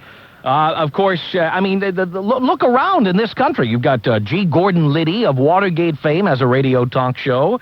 Danny Bonaducci of the Partridge Family, who was once arrested for beating up a transvestite prostitute because the transvestite wouldn't give his money back when he found out the she was a he. And he also had a drug background. He's got a talk show in Chicago. You've got Pete Rose, the deposed baseball star who spent time in prison for tax evasion. He's got a radio talk show. And, of course, we've heard about Cato Kalin. So there's this whole list of people who are of dubious ability in the broadcasting industry who are finding their way on the air. I mean, why bother learning how to be a broadcaster? Why bother paying your dues and working your way up? All you have to do is be in the right place, the right time. You hear thump, thump, thump. Go on. Or you trade arms for hostages in the men's room like Oliver North. He gets a talk show. Or G. Gordon Liddy, a nine-time convicted felon, years in a federal penitentiary. There's no point learning broadcasting. Maybe get out a gun and start firing, in the middle of the day. That's unbelievable. That is crazy. Hey, I understand you got a commercial break coming on? I do, and I bet so do you. Absolutely. Cool. All right, we'll take it, you'll take it, and we'll meet on the other side. I'm looking forward to it. Very good. It's Caesar the Geezer in Talk Radio UK, and you can talk to essentially all of Europe, because this station, while it emanates from London, is also heard throughout the continent. Last time we were on together, you heard callers from Holland and Greece and Israel, and they really do get out there. So you may have some questions, comments, and not only that, another thing we want to do is, if you have an idea, we want to try to hook you up with some of the callers that Caesar will get. So let me give you our toll-free telephone number from across North America. It's 1-800-5800-TOM. 1-800-5800-866. 17 minutes after the hour. My name is Tom Leykis, and we will continue. Coast to Coast, the Tom Leykis Show. I'm Caesar the Geezer. This is Talk Radio UK. We're linking up live with America with Tom Leykis Show. And if you have any questions, the phone lines are jam-packed right now. 0345 1053 89 is the best time to call the show as soon as you hear a caller go off the air. The OTEX players present Gerald's Progress. Gerald has a hearing problem caused by hardened earwax, so what he hears is not always what is said. Episode 1, The Boardroom Coup. Congratulations, Gerald. Your report was succinct and well received. Oh, no. My report, indistinct and misconceived. Uh-oh. If only Gerald had asked his pharmacist for OTEX eardrops. Dual-action OTEX eardrops have been specially formulated to soften hardened earwax and to help disperse it, letting the sound come through loud and clear again. In fact, OTEX is clinically proven to reduce the need for syringing. Ask your pharmacist about OTEX. For clearer ears, there's been no better news in years. OTEX contains urea hydrogen peroxide. Always read the label. When you call Premier Chat, you're entering a fascinating world of communication. You can exchange messages with other callers online. It's a great way of chatting to people. And you choose who you want to make contact with. Calls are 39p a minute cheap rate, 49p a minute at all other times. And you must be over 18. Call now, 0891 669966. Premier Chat from Cablecom, West 1X 7RQ. Call 0891 669966. Hi, sensation seekers. Jeremy Beadle here. You asked for it, so here it comes. weddings. I received many letters from listeners wanting ideas for making that day unforgettable the Beetle way. So be prepared as I reveal the most outrageous stag night frolics, hen party atrocities, best man pranks, reception speech gags. But why don't you share all your naughtiest and funniest wedding jokes with us? Before you give your partner a ring, give us one. Sunday night, 10 till 1. Beetle on Talk Radio UK. Talk Radio UK. Talk Radio UK. 1053, 1089 in Lincolnshire, Nottingham and Newcastle on 1071 medium wave, and in Crawley, Southampton, Liverpool, Torbay and East Kent on 1107 medium wave. Now you're talking. I'm Caesar the Geezer. We're joined with Tom Leykis in America. Can we fade Tom up? Because they're playing commercials still over there. Get a shark's eye view of the rare golden hammerhead. Okay, what we have to remember here is that their ad breaks are a lot longer in America. So we'll be joining up with Tom as we're going along, and I'll be speaking to you guys on the air at the same time. Please be patient with us, and we'll try and call you back if we possibly can. Hang on, Jack. Yeah? Don't go away, Jack. Be with you soon, okay? Definitely. Lovely. Right, put up Tom for me. When suddenly you start to feel more. Please remember, the ad breaks and the commercial breaks that you are listening to on this station have not been paid for and are completely free because of the simulcast. Most often recommended by doctors and pharmacists, there's a Dramamine right for every trip. So keep some fast-acting Dramamine in your glove box. Dramamine. It takes the motion sickness out of travel. Use only as directed. Picture this. You're a whiz kid at a whiz-bang software company. You've got a big office, big ideas, and a big presentation right around the corner. The weekend after we got our Xerox Majestic color copier, we used it to put together the sales presentation. We had a couple of months of time. Saturday night, 80% of the presentations were finished. The only one that was left was mine. I'm out of toner. What do you do now, big fella? Frantically, I called our technician Howard, and I said, I have a little bit of a problem. We ran out of toner. We couldn't believe that we had used that much in that short of time. After he stopped laughing, he said, when do you want to meet me? And I said, I'm totally apologetic. Well, tomorrow morning would be great. So he got up Sunday morning at 10 o'clock, found me a couple more drums of toner, and I went back to work. At Xerox, We're back in we have 15 some big seconds. ideas, too. Like service means service. I can hear that. That's great. It's got out on the air. You got to remind the guys. Sales agent. Can you remind the guys that when they're talking to you on the talkback, it's going out on air here, please, in England. Document company. Xerox. 15 seconds. 20 minutes past 11 o'clock. Talk Radio UK. And here we go. I just found out how many millions of gallons were leaking. Blimey, that's incredible. Here we go. Here we go. Here we go.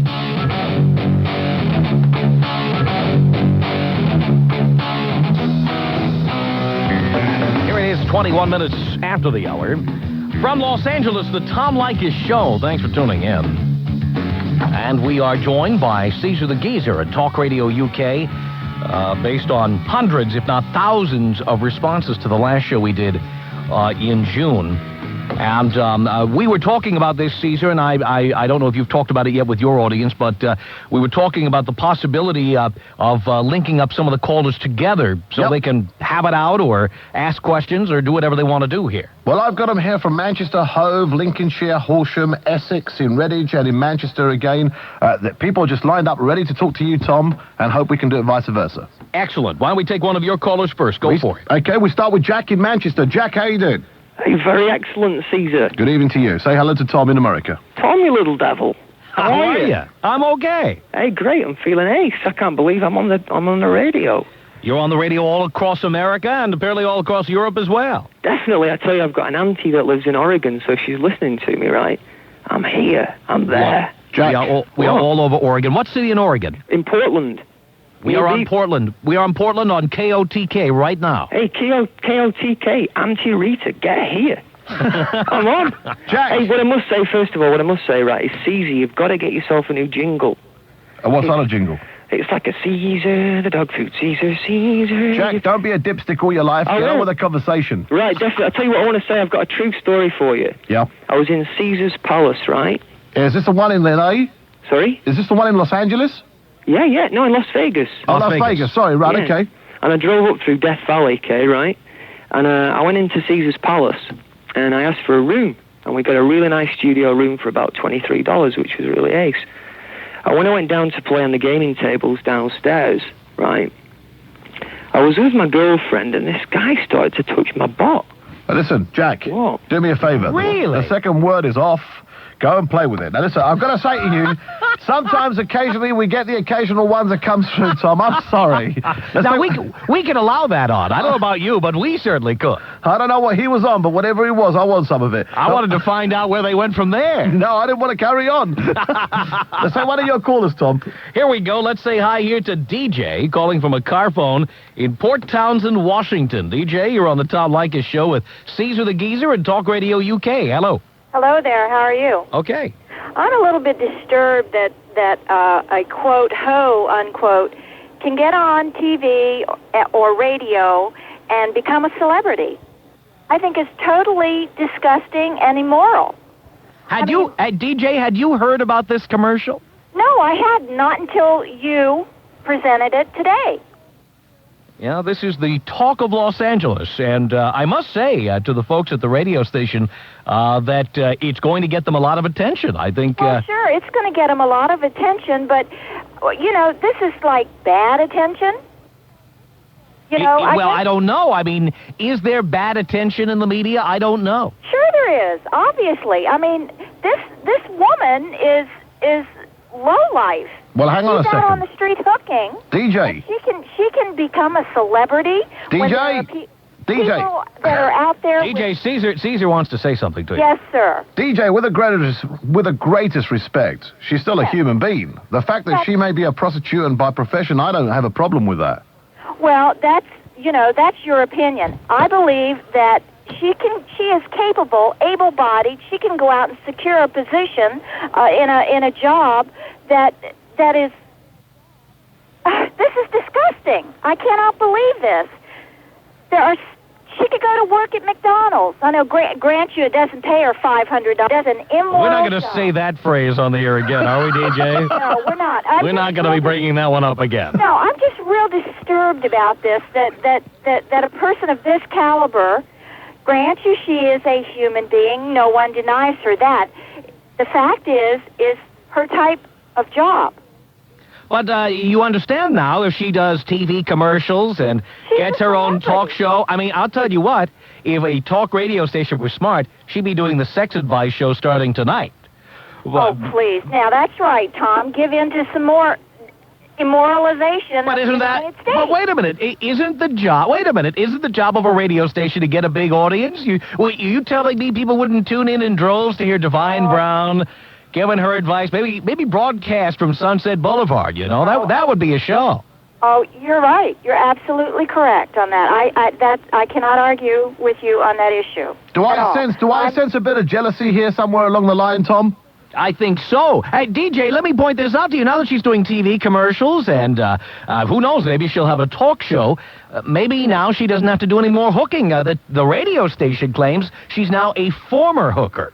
Well, good for her. Then what are you trying? We lifted her up off the street. She's doing commercials now. Okay, so what you're saying is what she did by hooking got her off the streets into a moral, employable job. I think that happens more often than you think. What about Anna Nicole Smith? What was going on there? That I don't even want to get into. Now that she's a widow. I just can't get into that. I mean, this one topic here has got my blood pressure going. So you hadn't heard about this until you tuned in? Till I tuned in to you. Wow.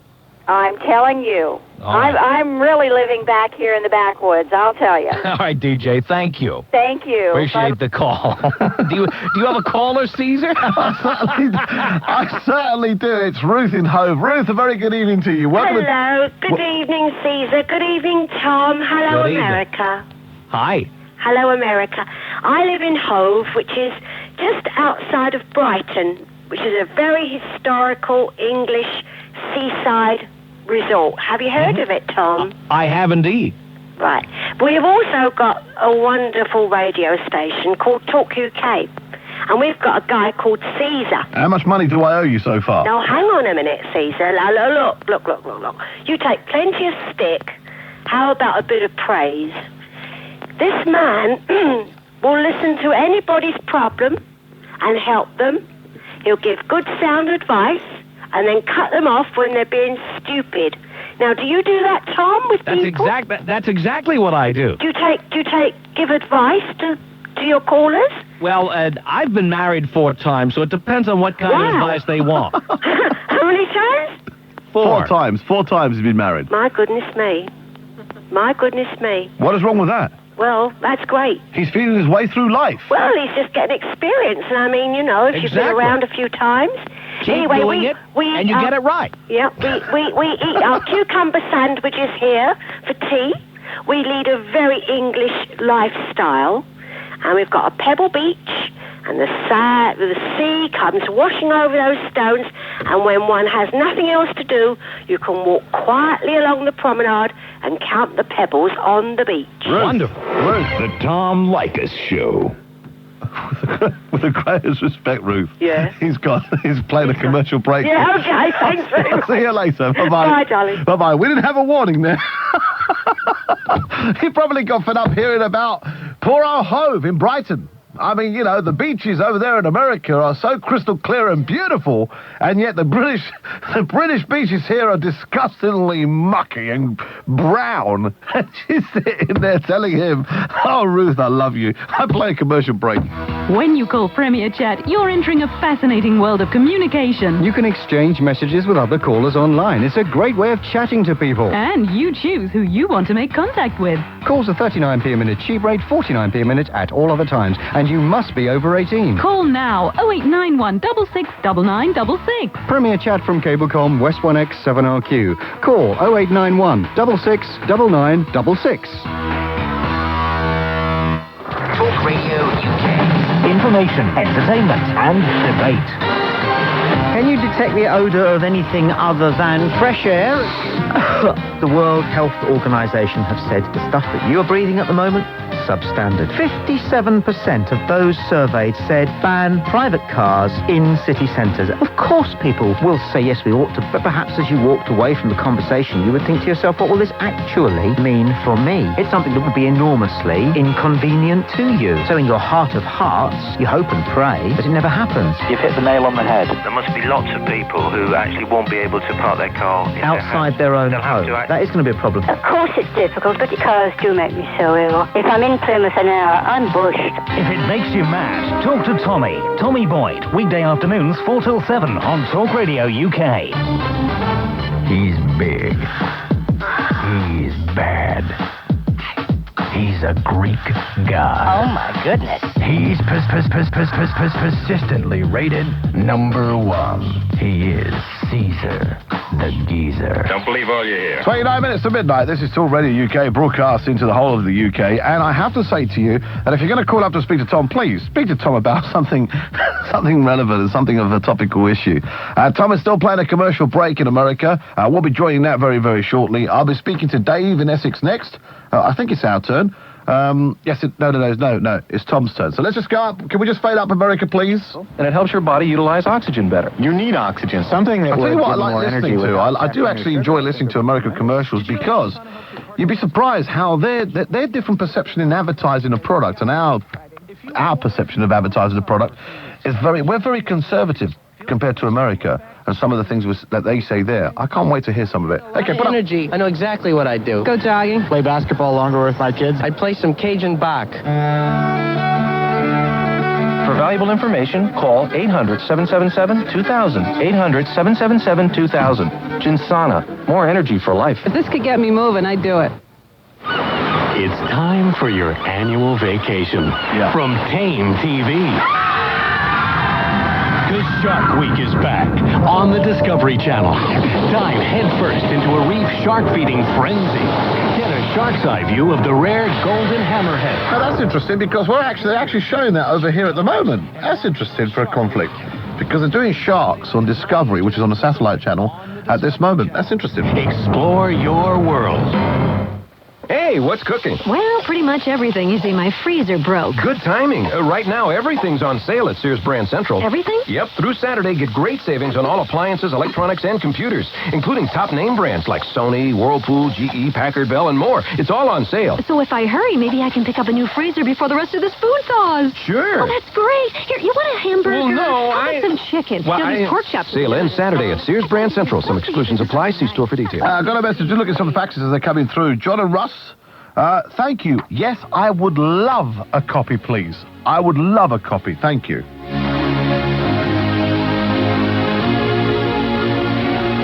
Annoying listeners from coast to coast. It's the Tom Leykis Show. 26 minutes before the hour. From Los Angeles, the Tom Leykis Show. Thanks for tuning in. We, of course, I don't know if they're used to that over in England, but we had to take that break at that precise moment. That was quite funny, actually. Well, it timed out perfectly, though, didn't it? Yeah, it did, certainly. Absolutely. I thank you. Believe me, quietly. You've got to start doing that, Caesar. There she was, talking about the British coast and how the water over here... I mean, if you look at America, your coasts are beautiful, they're clear, you can see right through the bottom of the sea. Yeah, over here, it's brown, it's filthy, it's dirty. And she was comparing about the seashore, and I thought... Obviously, the poor woman hasn't been to America to see what the seashores are like in America. It's so funny. Funny you knew. Well, we have some lousy ones, too. Anyone who's ever been to Santa Barbara knows that that's a beautiful city with wonderful hills, but they have offshore oil drilling out there. Oh, dear. And the beach in Santa Barbara smells like an oil refinery. I mean, you just have to tell the truth on that. It's a stench you would not believe. That's dreadful. Right, one of your callers? Yeah, let's go. Let's say hi here to, let's see. We've got a lot of people here all over the country. Let's say hi to Dave, a first-time caller from Nordheim, Wisconsin. Dave, you're on the Tom Leykis Show and with Caesar on Talk Radio UK. Hello. Hello. Actually, I'm not a first-time caller. But... Oh, well, that's what it said on the screen, and I read it right off the screen, and it isn't that interesting now, is it, Dave? And so, well, Mike Dooley has a big task ahead of him today, doesn't he? I guess so. Yeah.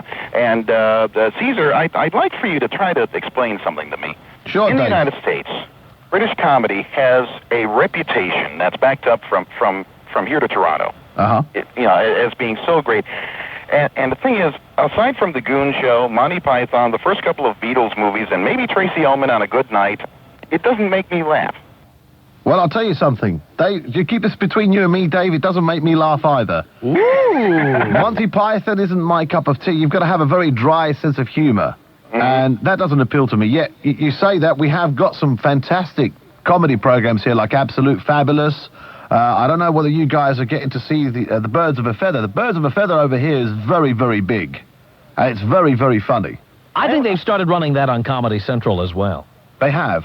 I think so. But I have to agree with you, Dave. I mean, the ones that you've just mentioned, they don't make me laugh either. I mean, it's not everybody's British humor. It's not all our sense of humor. Far from it.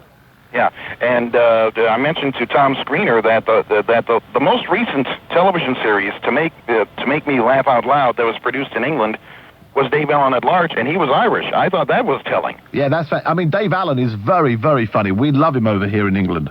Yeah, and by the way, also, Tom, do you realize that if the 3 strikes and you're out rule law was actually in effect back in 1972, that Liddy would be nowhere near a radio? That's true. Back then, we had the 3 strikes and you're on provision. 3 strikes and you're on the air, I think is what that provision was. All right, see you later. Thank you. Bye-bye. Dave is talking about laws that have been passed across the country that provide for someone who's been convicted of 3 felonies to be put in prison for life. Do you know, we're actually talking about that here in Great Britain? Taking the American justice system, or even talking about the 3 strikes. So that it's a bit of a controversial subject at the moment here in England, but I hope they bring it in. Well, let me tell you something. There was a gentleman here. I don't want to call him a gentleman, but I couldn't think of a better word at this point. A fellow who stole a slice of pizza from some kids. I remember this. Took it, tossed it off the pier. He didn't even eat it. And because he'd had 2 previous felony convictions, he is now going to be spending life in prison. And what's interesting about that is our prisons are overflowing. We want to put more people in prison, but we don't want to pay to build new prisons, which is fascinating. That's incredible. Same situations we have over here, overcrowded prisons. In fact, I mean, I have a very different view. I don't know what views you have, but I mean, I believe in bringing back capital punishment in this country. Well, we have capital punishment in this country, but I know. But we only have it for men. We don't kill women who kill, like, I don't know if you heard the story of Susan Smith, the woman who took her 2 young children and strapped them into the back seat of her 1990 Burgundy Mazda. Yeah. And she was in Union, South Carolina, drove the car to the end of a boat launch, got out of the car and rolled the car in. 2 children drowned, and then she proceeded to go to the media and tell everybody for 9 days in this country that she missed her babies and that she'd been carjacked. That's incredible. Finally, after 9 days of holding the country hostage and people are freaking out and they're sending flowers and they're going crazy, finally, she confesses. And she was recently convicted, and her sentence, 30 years in prison. Actually, they call it life in prison, but with parole, she'll be out in 30 years. That's crazy. I have to say to you, Tom, we had a tragic incident that happened here last weekend. 2 young boys, aged around 15, were fishing, and they were murdered. And a young girl, her name was Sophia, was also abducted from her back garden while she was sleeping in a tent with her sisters by some pervert and was also killed. So unfortunately, we have these things, and I say, why the hell don't we, in this country, in England, why the hell don't we hang these people, kill them? Why should we pay from our taxes to keep these people alive in prison? Well, one thing they found in this country, and by the way, I'm opposed to the death penalty because I live with it and I see the result of it. The result of it is that, number one, it costs more to put someone in prison for life than it does to have them go through the appeals process to make sure they're guilty. Yeah. And that's a fact. It actually costs less to put someone in prison for life than to let them have the appeals necessary so that we can give them every opportunity to prove that maybe they're innocent. There have been several instances of people being convicted of murder, only later we find out they didn't have good attorneys. Later we find out that someone lied on the witness stand, and if those people had been executed, we would never have known until it was too late. Well, Tom, I have to say to you that in some cases we're laughing at the law in America, especially over the OJ Simpson trial. We've never heard anything like it. Over here, we're laughing. We have to be totally honest here. In cases here, if somebody gets sent to life, it's 15 years. And then they could be out in 8 or 9. Mm-hmm. If life meant life to the day you die, people wouldn't be screaming to bring back capital punishment. But I agree with that. So, unfortunately, that's not the way it happens. But even OJ Simpson, the district attorney's office, Gil Garcetti, could have pursued the death penalty for O.J. Simpson and decided not to do that. And the reason he decided not to do that was because O.J. Simpson, being a likable celebrity, that he thought that a jury would not convict him if he was going to the chair. And that's why he opposed for the life sentence. Sentence. That's right. Listen, I got a guy here who wants to speak to you, and this is quite an interesting topic because it's quite controversial here in England at this moment in time, this particular week. So I'll bring him over. Dave is in Essex. Dave, hi. Hello there, Caesar. Dave, hi. Say good evening to Tom. Good evening, or good afternoon, Tom. Good evening, good afternoon. On our show, we have an official greeting because we're in so many time zones. Oh, yes? The official greeting of the Tom Leykis Show is hello. Hello, Tom. Hello. Right, I must apologise for bringing this subject up because it's going to put Caesar's blood pressure right up. So I do apologise. Hope you're sitting down, Caesar. I'd like to just talk about your big American evangelistic preachers. Oh, boy, I love this. Go for it. At the moment, we've got Morris Cirillo over here doing his crusade. Do you know Morris Cirillo, Tom? Do I? No, I've seen his name, but I don't know if I've seen him. Right, okay. Carry on. I was just checking to make sure that Tom knew who Morris Cirillo was. Right. Well, I think I can safely say, I mean, it has been a topic of conversation on a lot of programmes and a lot of programmes on Talk UK, and I think it's fair to say that the British regard him with some suspicion and even a bit of cynicism. And I think that's because when you look at cases like Jimmy Swaggart, Jim Baker and so on, these big preachers lead very wealthy, ostentatious sort of lifestyles, and when we find it hard to reconcile with sort of the biblical spirit of Christianity. So the British are not too keen on these sort of shows. So why are the Americans so keen on them? I think we're a country of suckers. There's certainly enough suckers out there willing to send in their money. By the way, I don't know how many of these shows from here you get to see. I know that you've got a number of satellite channels, and maybe some of them do or don't get there.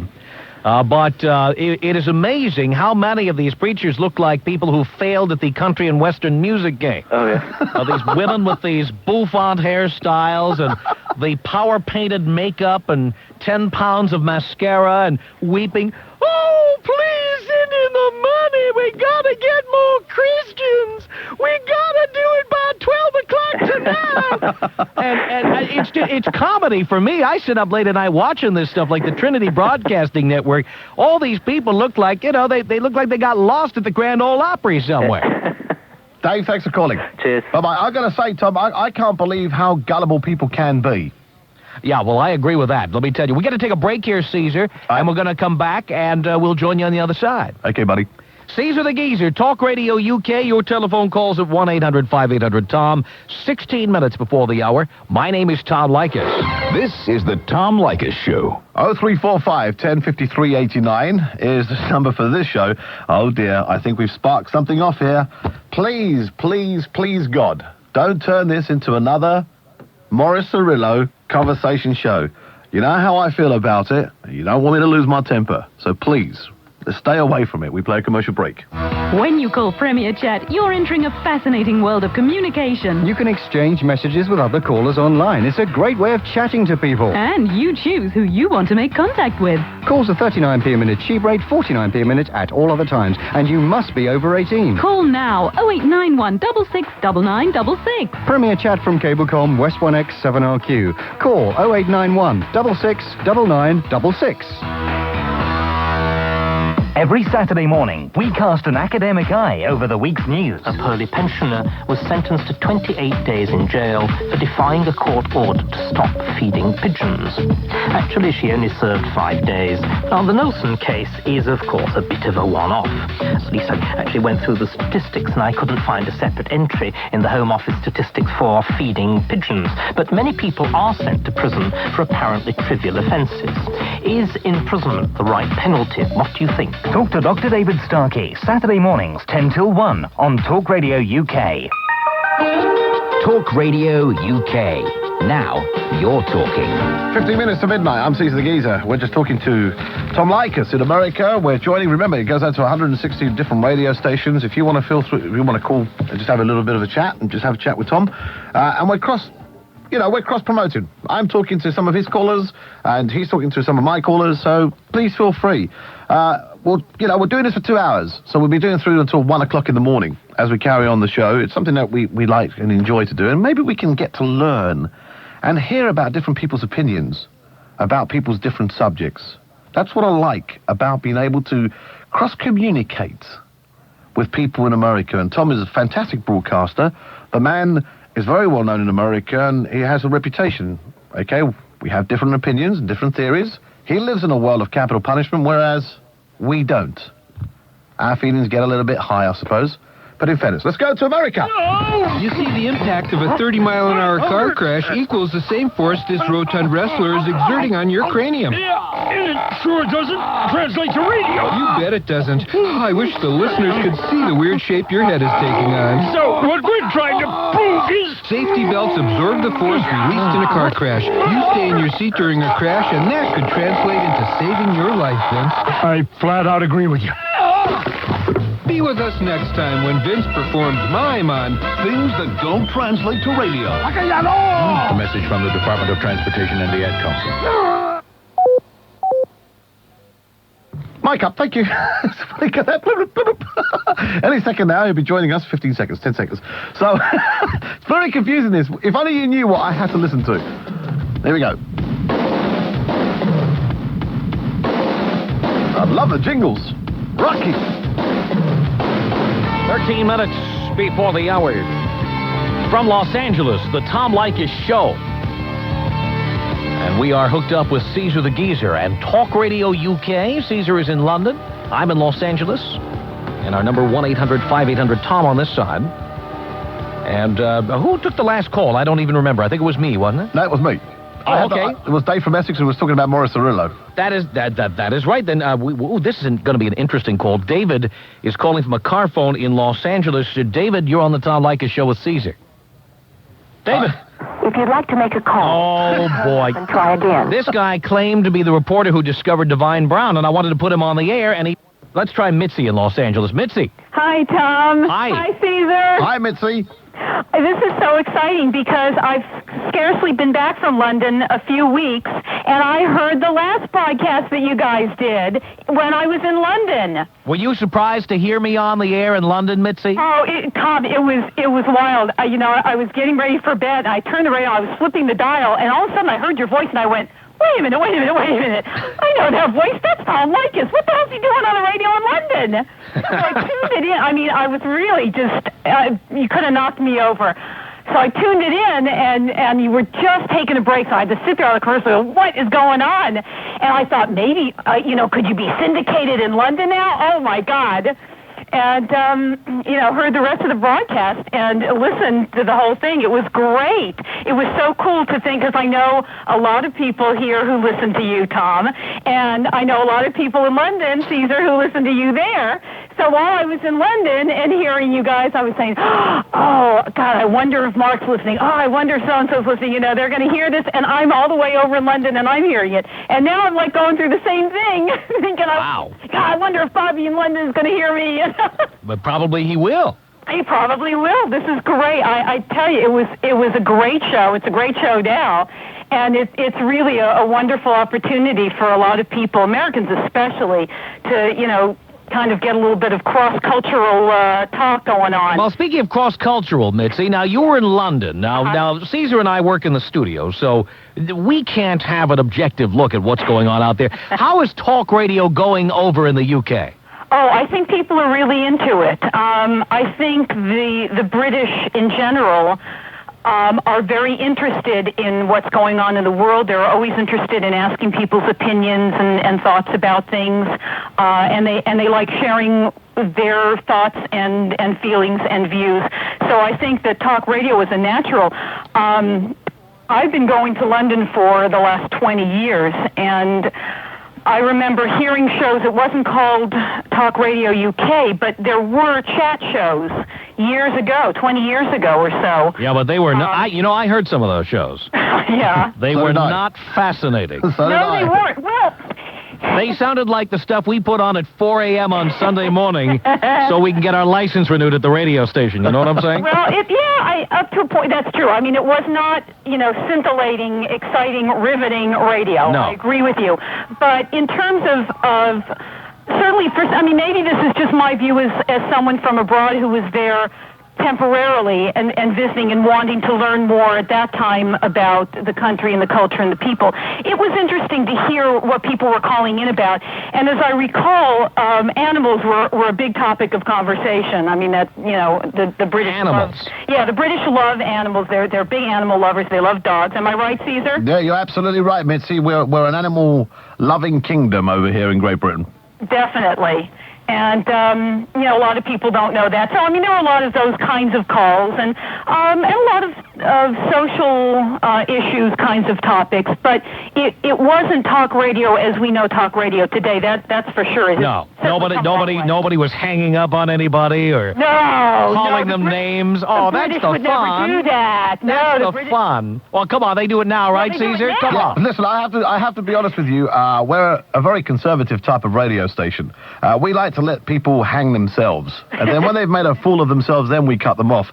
In fairness to what you're saying about animals, we were talking about animal exploitation. And it was a big thing here, obviously, when you were over here in Great Britain, Mitzi. Yes. And that's what we were generally talking about, because the way that they treat animals when they ship them to be slaughtered abroad. Right. And this nation just hated it. They were boycotting ferries. They were going there causing problems, unfortunately, demonstrations. It just got a little bit out of hand, in fairness to what you're saying. But I can say, if I'm allowed to say, we had our figures released. That in 3 months we added another 500,000 listeners to this radio station. Wow. And I can tell you officially that this is the most listened to phone-in radio program in this country. That's great. So we have it together. We're happy to hear that. Mitzi, thanks for the call. Caesar, we're going to take a break. We'll come back. I want to get one of your callers, and ultimately here I want to get some of our callers talking to each other. Okay, mate. Look forward to it. We'll try to pull off if we can. Caesar the Geezer, Talk Radio UK, 1-800-5800-TOM is our telephone number. It's right now 7 minutes before the hour. My name is Tom Leykis. You're listening to the Tom Leykis Show. You're listening to Caesar the Geezer. Let me just go. Stephen in Manchester. Hi, Stephen. Hey, Caesar. How are you? All right, mate. Not too bad. Now, they're playing an extra commercial break. Obviously making loads of money over there. Soon we'll be doing that here. So while they're doing that, I'll have a chat with you. I mean, that'd be the best way to do it. What did you want to talk about? The OJ Simpson trial? Yeah, well, two things, actually. I wanted to talk about the OJ trial. And I said the differences, actually, between living over here and living over there. For example, today, right, I put some petrol in my car. That would be, equivalent to $4? Yep. I bought a packet of cigarettes. That would be equivalent to, over there, $3.50. $3.50? Yeah, the cigarettes I smoke will be equivalent. I thought cigarettes in America was a lot cheaper than that. Well, the equivalent in money over here. Oh, I see what you're saying. I apologise. I see what you're saying. Yeah, it is crazy over here. That's right. Isn't it? I mean, beer, what? Beer would be equivalent to $2 a can, I think. Uh-huh. And if I want to buy a new car, that would be what? $12,000 for an Escort?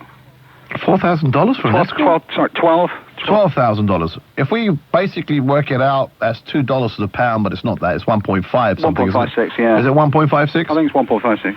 Yeah, I mean, the cost of living, if you go to America, you can buy steaks like the size of cows for like the price of a couple of quid over, a couple of quid over there compared to probably like 50,000 quid over here. Yeah. It's just amazing. Things in America are so much bigger, so much better. Well, we're taxed. I mean, there again, why is it so expensive over here? Because we're all taxed. Because we're a superpower.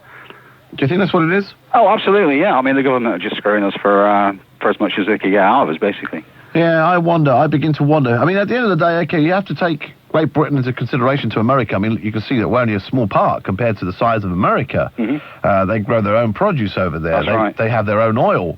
Whereas we have a lot of ours imported into this country, and hence why we pay the prices. When I hear things like, what is it, $17 a barrel of oil? Mm-hmm. I don't know. I think it's that. I'm not totally sure. I can tell you that. I'm not sure. Right, okay, so, and we're paying, crazily enough, I mean, what is it now? I mean, since they've changed it to this ridiculous litres thing, when you work it out, we're still paying about £2.60, I think, for a gallon of petrol. Yeah. That's dreadful. That's incredible. They put 51.9 pence a litre. And people think, oh, yeah, 59 pence. Yeah, 51.9 pence. That's not bad, 52 pence a litre. But when you really think about it realistically, you're actually paying nearly £3 or £2.60 a gallon of petrol. Yeah, it's unbelievable. That's crazy. Not unbelievable. It's crazy. I know. Anyway, listen, Steve, I didn't want to keep you hanging on too long. That's why I wanted to have a chat with you whilst we were playing the commercial break. Yeah, I want to...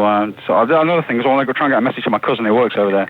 Does he? Well, he lives over there and works over there. So all right, stand by. Let's stand by. Let's just see what we got. What's going on over there? Share your life. Other commercials? Share your decisions. To learn more about organized donation, call 1-800-355. Don't go away, because we've got the news coming up, so you have to be fairly quick if I can, Stephen. Don't take any more calls for the moment, please, if you can, please, Zora, because at the end of the day, why are Americans so fat?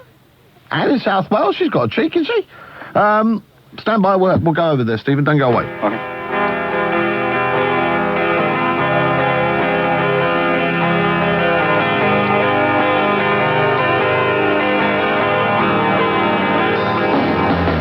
Minutes before the hour, the Tom Leykis Show, linked up with Talk Radio UK and Caesar the Geezer. Your turn to take a caller, Caesar. Absolutely. I've got Stephen in Manchester. Stephen, hello. Say hello, Tom. Caesar, how are you? Tom, how are you? Okay, how are you? Great. Listen, two things. First of all, I want to try and get a message to my cousin if I can. He actually works in not too far away from you, in Anaheim. Oh, really? Yeah, he works for the Kwikset Corporation, and they are at 516 East Santa Ana Street. And his name's Stephen also, Steve Lubman. So if you're listening, hi, Steve. And if you're not listening, somebody phone up Kwikset and get through to Steve Lubman. All right, easy with the commercial, pal. Easy with the commercial. Get a life. Stephen. They make locks, they're really good. Whilst the commercial was playing, Tom, me and Stephen were talking about the facts of life. And we were basically saying how it's so much cheaper in America than it is here in England. What is cheaper? Oh, I mean, for example, today, would you believe a gallon of gas is $4? I would believe that, because when I was in England, it was easily double what we pay. Yeah, it's just ridiculous. Cigarettes, $3.50. A bud or a Corona is like $2. Well, hang on a minute. How much is a packet of cigarettes? Do you smoke, Tom? Sorry. No, I don't, actually, but because we're in L.A. and we generally don't. But a pack of cigarettes, if I recall, goes for what, about $2.50? About $2.50. $3? Yeah, they've padded on a ton of taxes on cigarettes. Uh-huh. The idea being to pay for all the health costs to the state of California. Okay. So what other questions, Steve? Yeah, another thing. I've been watching the OJ trial. It seems like for years and years and years. I actually think the guy's going to get off. What do you think? Yeah, the general consensus, I think, is that OJ will get off either through a mistrial, which seems less likely now, or a hung jury, which seems more likely. Now, do you think it's a case of if you've got money in the States, you always get off? For example, we're talking, the Kennedy-Smith trial, Menendez. It always seems, for example, if you've got quite a lot of money, you're going to be found innocent. Well, you get all the justice you can afford. Well, over here, for example, it works the other way around, because I think if you've got a lot of money, it seems to go against you, and you seem to he seemed to get convicted. Well, here you get to hire F. Lee Bailey. We got to take a break here, but I thank you very much for calling in, and we're going to continue with Caesar the Geezer. Okay, bye. The Tom Leykis Show. Right, okay, while we're doing that, we've got 40 seconds before the news. Let me quickly go to Carl in Manchester. Carl? Hello. Hi, Carl. Hello. What I'd just like to say quickly is, I don't know why people like, is it DJ in America? Yep. Why she's going on so badly about Divine. Because first thing is, she was a prostitute, okay, or she still is, maybe, but we're never ever going to get rid of people like that. And she's going about her morals. Absolutely. I say legalize prostitution. Well, if two people are of adult age and want to do something like that, fair enough, as long as they're not harming anybody else. I agree with you, Carl, 100%. Thank you very much for your call. I've got to go to a commercial break, and then, no, in fact, I've got to go into the news. I'm sounding like American now. Hey, what's going on, buddy? Well, how's this call? We'll be back in about 2 minutes time. Are you here? It's the talk of the nation. Talk Radio UK. He's not an animal. He's a man. A big man. Not particularly intelligent, but strong. Well, quite strong. And he's a menace. A danger to any man or woman who speaks his name. He's Caesar. And he belongs behind bars. Good evening, this is Talk Radio UK. We are linking live with Tom Leykis in America. Can I just forewarn you that you may hear me suddenly change, because if you remember, he was broadcast in the last hour to 160 radio stations. Now, because syndication means that more radio stations tune in from different places of America, adding more radio stations, we cannot refer to the last hour, because people obviously who have just tuned in over there in America, which is like for instance, if I just started the show now, you wouldn't have heard what had been going on for the last 2 hours. So therefore, I cannot make any references to the last hour of the show with Tom Leykis. So it'll sound as if we're starting all over again, so please don't be confused at home. We're doing this because it's a radio thing, all right? Very confusing, I know, but it's just one of those radio things, loves, as I'm holding both my fingers up in the air. Okay, what are they doing at the moment in America? Anything? Just put out here waiting for the newsstands. Here we go. Yes, I'm here. Are you waiting for the news? We're here. We're just waiting for the newsstand. Yeah, here I am. I was just explaining to my audience about, new radio stations joining on syndication with you. Yes, every hour we have a bunch of stations that drop out and a bunch of stations that drop in. So what we try to do is keep every hour separate. Of course, you and I can talk about the fact that there was a last hour, and I'll be on for another 3 hours, as a matter of fact. But we never refer back. We always refer ahead, as we say around the studio here. That's it. Fair comment. Okay, well, I've got loads of people hanging on. Even my butler's called. So I've got loads of people hanging on, waiting for you to go on air, and then we'll start all over again. Excellent. Now, we got about a minute before the news ends here. One big story. Are you familiar with the Roe versus Wade decision in this country? I personally am not, no. That is the decision, very famous decision. It's the decision that legalized abortion. Oh, yes. Back in 1972, Roe versus Wade. Yes. Jane Roe was a pseudonym for a woman named Norma McCorvey. That's it. Well, there is a very shocking development involving Norma McCorvey, which we'll talk about when our audience rejoins us.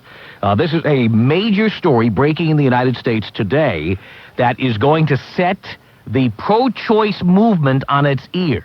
Blimey. It's I just heard this on the radio during our break, and I couldn't believe it. So hang in there. We're going to start in about 25 seconds, and when we do, we'll rejoin with our audience here, and then I'll explain what this story is all about. They may have heard the story on the news, but we will get down to business and talk about it in just a minute here. Well, Europe hasn't heard it, so we'll be waiting to hear from it. It'll be an exclusive on Talk Radio UK.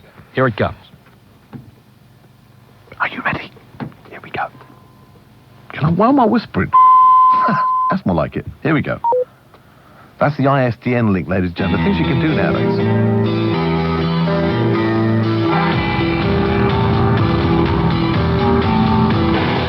From Los Angeles, it's the Tom Leykis Show. Oh, God. And now, here he is, Tom Leykis.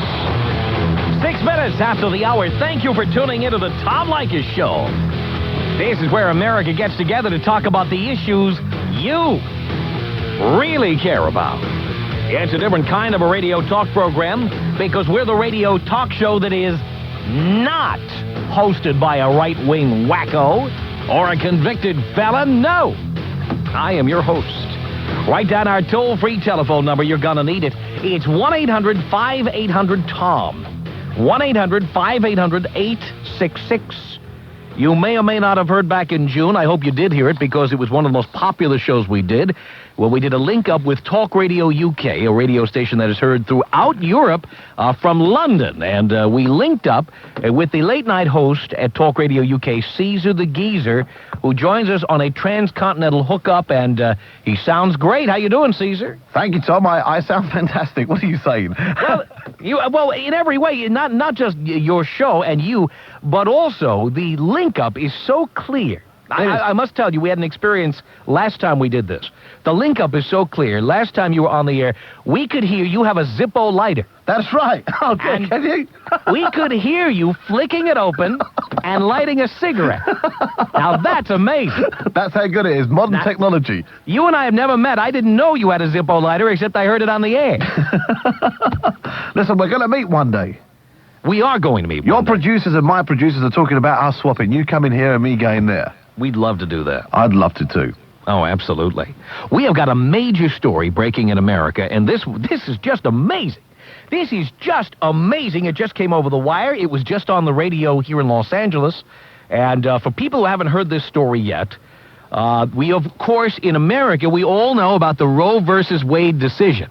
And the Roe versus Wade decision was a Supreme Court decision in 1972 that essentially made it illegal to make abortion illegal. In other words, it struck down every anti-abortion law in every state of America. And Jane Roe was a young woman. Jane Roe was a pseudonym because she kept her anonymity at the time. It was a pseudonym for a woman who has since come out. Her name is Norma McCorvey. Norma McCorvey has been an activist in the pro-choice movement in America for many years, a speaker on the lecture circuit and what have you. And Norma McCorvey has, of course, also appeared on various television talk shows and has recently, I believe, been working in one of these clinics that directs women on their pregnancy alternatives, including abortion. As a matter of fact, I believe that's in Texas. And what happened was that Operation Rescue, which is this group of fanatical right-wing extremists, these people who protest outside of abortion clinics against abortion, people who try to block the entranceways to abortion clinics, people who have trespassed at abortion clinics, gone inside, chained themselves up, and been dragged away and arrested and what have you, people who shout biblical scripture at the folks who are trying to enter the women's clinics. They set up right next door to the Norma McCorvey clinic, literally right next door, trying to, I guess, apprehend people who are on their way in for abortions and trying to reason with them, okay? We have just found out, this is absolutely true, big story, Norma McCorvey has announced that she is no longer pro-choice. She is now an anti-abortionist and has joined Operation Rescue. You're joking. Absolutely true. This just came over. It's unbelievable. I'm gobsmacked. I'm blown away. It's like, this is Jane Roe. This is Roe versus Wade. And what do you think is going to happen now? Well, of course, this is going to be the newest weapon in the anti-abortion brigade. Jane Roe now is anti-abortion. And she's joined the movement. I mean, she is not just going to be, she's not just now, she's calling herself pro-life. She is actually going to join the Operation Rescue movement. Here's her quote. She said, "I'm pro-life." She said, "I think I've always been pro-life. I just didn't know it." Well, that is unbelievable. It's amazing. That is unbelievable. I'm gobsmacked. I actually, for the first time in my broadcasting career, I find that incredible to believe. She said, and now she's using all the Operation Rescue rhetoric, she said that she plans to help women save their babies. And she won't be doing pro-choice stuff anymore, she says. Now, that is interesting because that could be an interesting topic of debate on this show tomorrow night. I think it will be a topic of debate on this show for many nights to come. Tom? Wow. We have... Go ahead. You're right. Okay. We have loads of callers hanging on here desperately to speak to you. All right, let's get to your callers and our callers, and when we can, maybe we can link some of them up if they've got some common concerns here. Sure. Let's speak to Richard. Now, Richard in Redditch. Hi, Richard. Hello, Caesar. Very good morning, evening to you. Caesar. And good afternoon, Tom, and good afternoon, USA. Now listen, we have a rule here. It's just hello. Hello. Because on the East Coast of the United States, it's nighttime. Oh, right. And on the West Coast, it's afternoon. So we just say hello, and it covers 4 time zones. Right, then I'll just say hi. What's your question, Richard? Right. Tom, Newt Gingrich. This right-wing, is he Republican or Democrat? Wacko politician. He is very definitely a Republican. Can you give me your view and the American public's view? Is he as big as they're making out he is here, and would he become the next president of the United States? I am so glad you brought this up. Richard, I am so glad you brought this up. Because there is new information about Newt Gingrich. Yeah. I don't know how much you follow the American political scene. Well, I follow about Newt Gingrich because he fascinates me. I think we go back to the Cold War if he got impaired in your country. Well, we'll see how fascinating you find this, because the Republican Party has made it a point to campaign for something they call traditional family values, which I guess would include keeping the family unit intact, not getting divorced, not engaging in premarital sex, not having abortions, and that kind of thing. That's like the Conservative Party here. Indeed. Now, the Republican Party has always attacked the Democratic Party and said they are too liberal, and that Bill Clinton had these various dalliances with these various women, and why can't he keep his pants on, and that kind of thing. We hear this all the time, and the Republicans are always slinging this mud. Yeah. Well, an article is about to come out in the September issue of Vanity Fair magazine that outlines several affairs that Newt Gingrich is alleged to have had with various women in the 70s. One of them, who is English, by the way, who is the one who stepped forward and spoke, she said that she is afraid that people are taking him too seriously, that he is a hypocrite for saying he is in favor of family values, and she wanted to speak up before he goes any further. Well, that doesn't surprise me. It's just like half the Conservative politicians here. It really doesn't surprise me. Don't you love it when politicians lecture to you how to live your life inside your own home? It's hypocrisy at its highest, isn't it, Tom? Absolutely. Richard, thank you for your call. Thank you, Caesar. Thank you, Tom. Bye-bye, Richard. You. Take one of yours. Let's say hi to Melanie. Melanie's a first-time caller to our show from Longview, Washington. Melanie, you're on the Tom Leykis Show. Hello. Hello, Tom. This is wonderful. Oh, cool. This international show is great. Oh, good. I listen to you all the time. We live way out in the country and we don't have TV, so I listen to a lot of talk radio. I cannot believe this woman. I don't understand if she has gotten swept up by radical religious group, or if there's maybe some payoff in the Republican side to sway things. Are you talking about Jane Roe? Yeah. Norma McCorvey. Isn't that a shocking story? Well, it is, because when I was in high school, I mean, this was a case that was debated in high school and college, and this is like a American institution that's switching in the middle of the stream. Yeah, well, you have to wonder what's going on there, and you have to wonder, frankly, after how many years of being a pro-choice activist, you have to wonder what the stability is of a woman who suddenly decides now she wants to join Operation Rescue. Yeah, and then I heard that she had been baptized by somebody. Did you hear that? Yes, she was baptized. In fact, I have the story in front of me, by the Reverend Philip. Flip is his nickname. Flip Benham. Flip. Fundamentalist preacher. Yeah, Flip Benham. Not Venom, Benham. He is the fundamentalist preacher who leads Operation Rescue in Texas. Well, I cannot, it always amazes me. Every day you hear something new, and I'll be anxious to hear what more comes out from this. Because I'm sure there's got to be something more underlying here. There's either got to be a payoff or something. I can't imagine after that many years switching in the middle of the stream. Quite amazing, Melanie. Thank you. Thank you. Appreciate the call. Bye. Bye-bye. Caesar, you have a caller? I have. I was just going to say, it was good talking to Melanie then. Let me speak to I'm sorry, have you got a commercial break to play?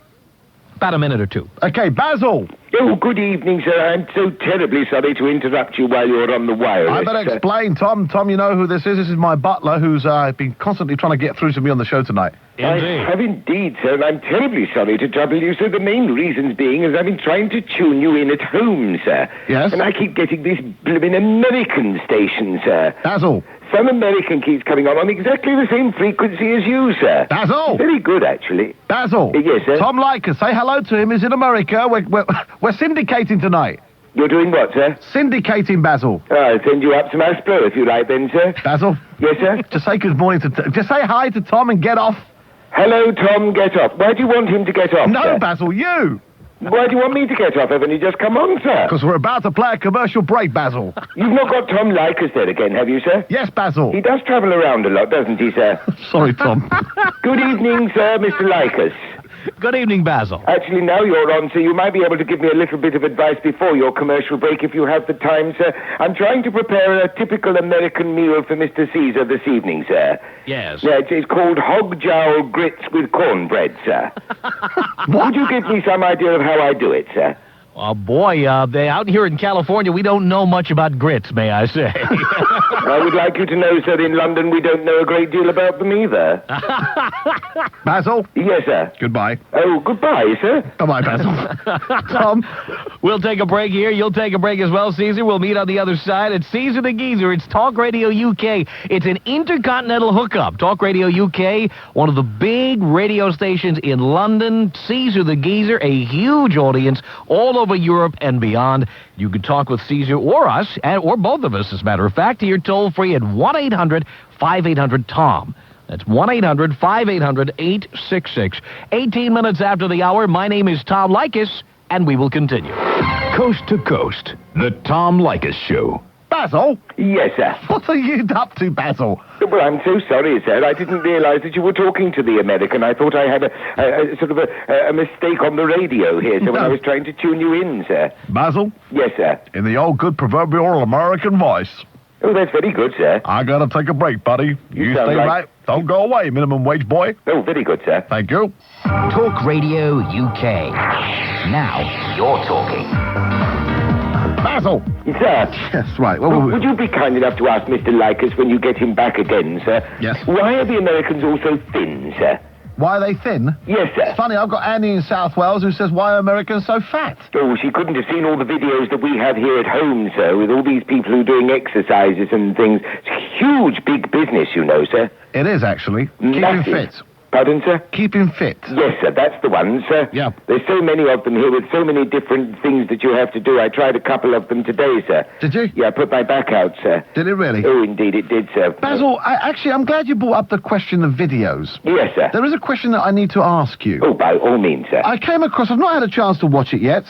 I'll probably try and watch it tonight, because you know I'm a big Dallas fanatic. Oh, indeed you are, sir. Well, I saw a video, and I know it's not one of mine because it's got your handwriting on it, but it's something Debbie Does Dallas. Is this one of your films? Good heavens, sir, look at the time. I've got your cooking on, sir. I must go and get it. You didn't look at it, did you, sir? No, I'm not. I was going to watch it tonight, Basil. It was one of the series of, who, I mean, you could say it was really Who Did Shoot, J.R. Yes. I shouldn't worry about it, so it wasn't very good. It wasn't? No, sir, no. So you can't recommend it? What is it, a documentary or something? Is it a good you film? could say it was quite educational, yes, sir. Yeah, it was definitely so, that, sir. Well, I'll watch it tonight, and then maybe we'll talk about it tomorrow, Basil, on the air. Where exactly is it at the moment, sir? Well, funny enough, I've got it in my briefcase. I brought it with me because I thought I might try and watch it on the video here, but I didn't have time. I've been so busy. Oh, dear. So I'll bring it home. I'll bring it home tonight, and I'll set it up, and I'll watch it with you, and we can talk about it. Might be some interesting... I've never seen a program like that. There was Debbie Does Dallas. There was another Debbie doing, was it New York or something? I don't know. Yes, there was. Well, I really shouldn't bother about that. It's really very, very boring, so you wouldn't like it at all. So well, let me decide that, Basil. You know I like to decide those sort of things. We'll watch it together tonight. We will, sir? Yes, Basil. Oh, dear, sir. Very good, sir. I'll speak to you a bit later, Basil. I think the machine is broken, sir. What machine? The video machine, sir. That's all right. I've got another one in the studio. Don't worry, Basil. Oh, Lord. Very good, sir. Good night, Basil. Good night, sir. Bye-bye, Basil. Bye-bye. Yeah, it's an interesting thing. I just came across it today. Right, what's do you want to fade Tom up for me? Shark's eye view of the rare golden hammerhead. Watch your fingers, watch your toes, and watch Shark Week. starting Sunday night at 9 Eastern and Pacific on the Discovery Channel. Explore your world. Here we go. Wonder what Basil's panicking about. Quite interested. You sure about that, Bogey? I find that very incredible to believe, actually, I have to say.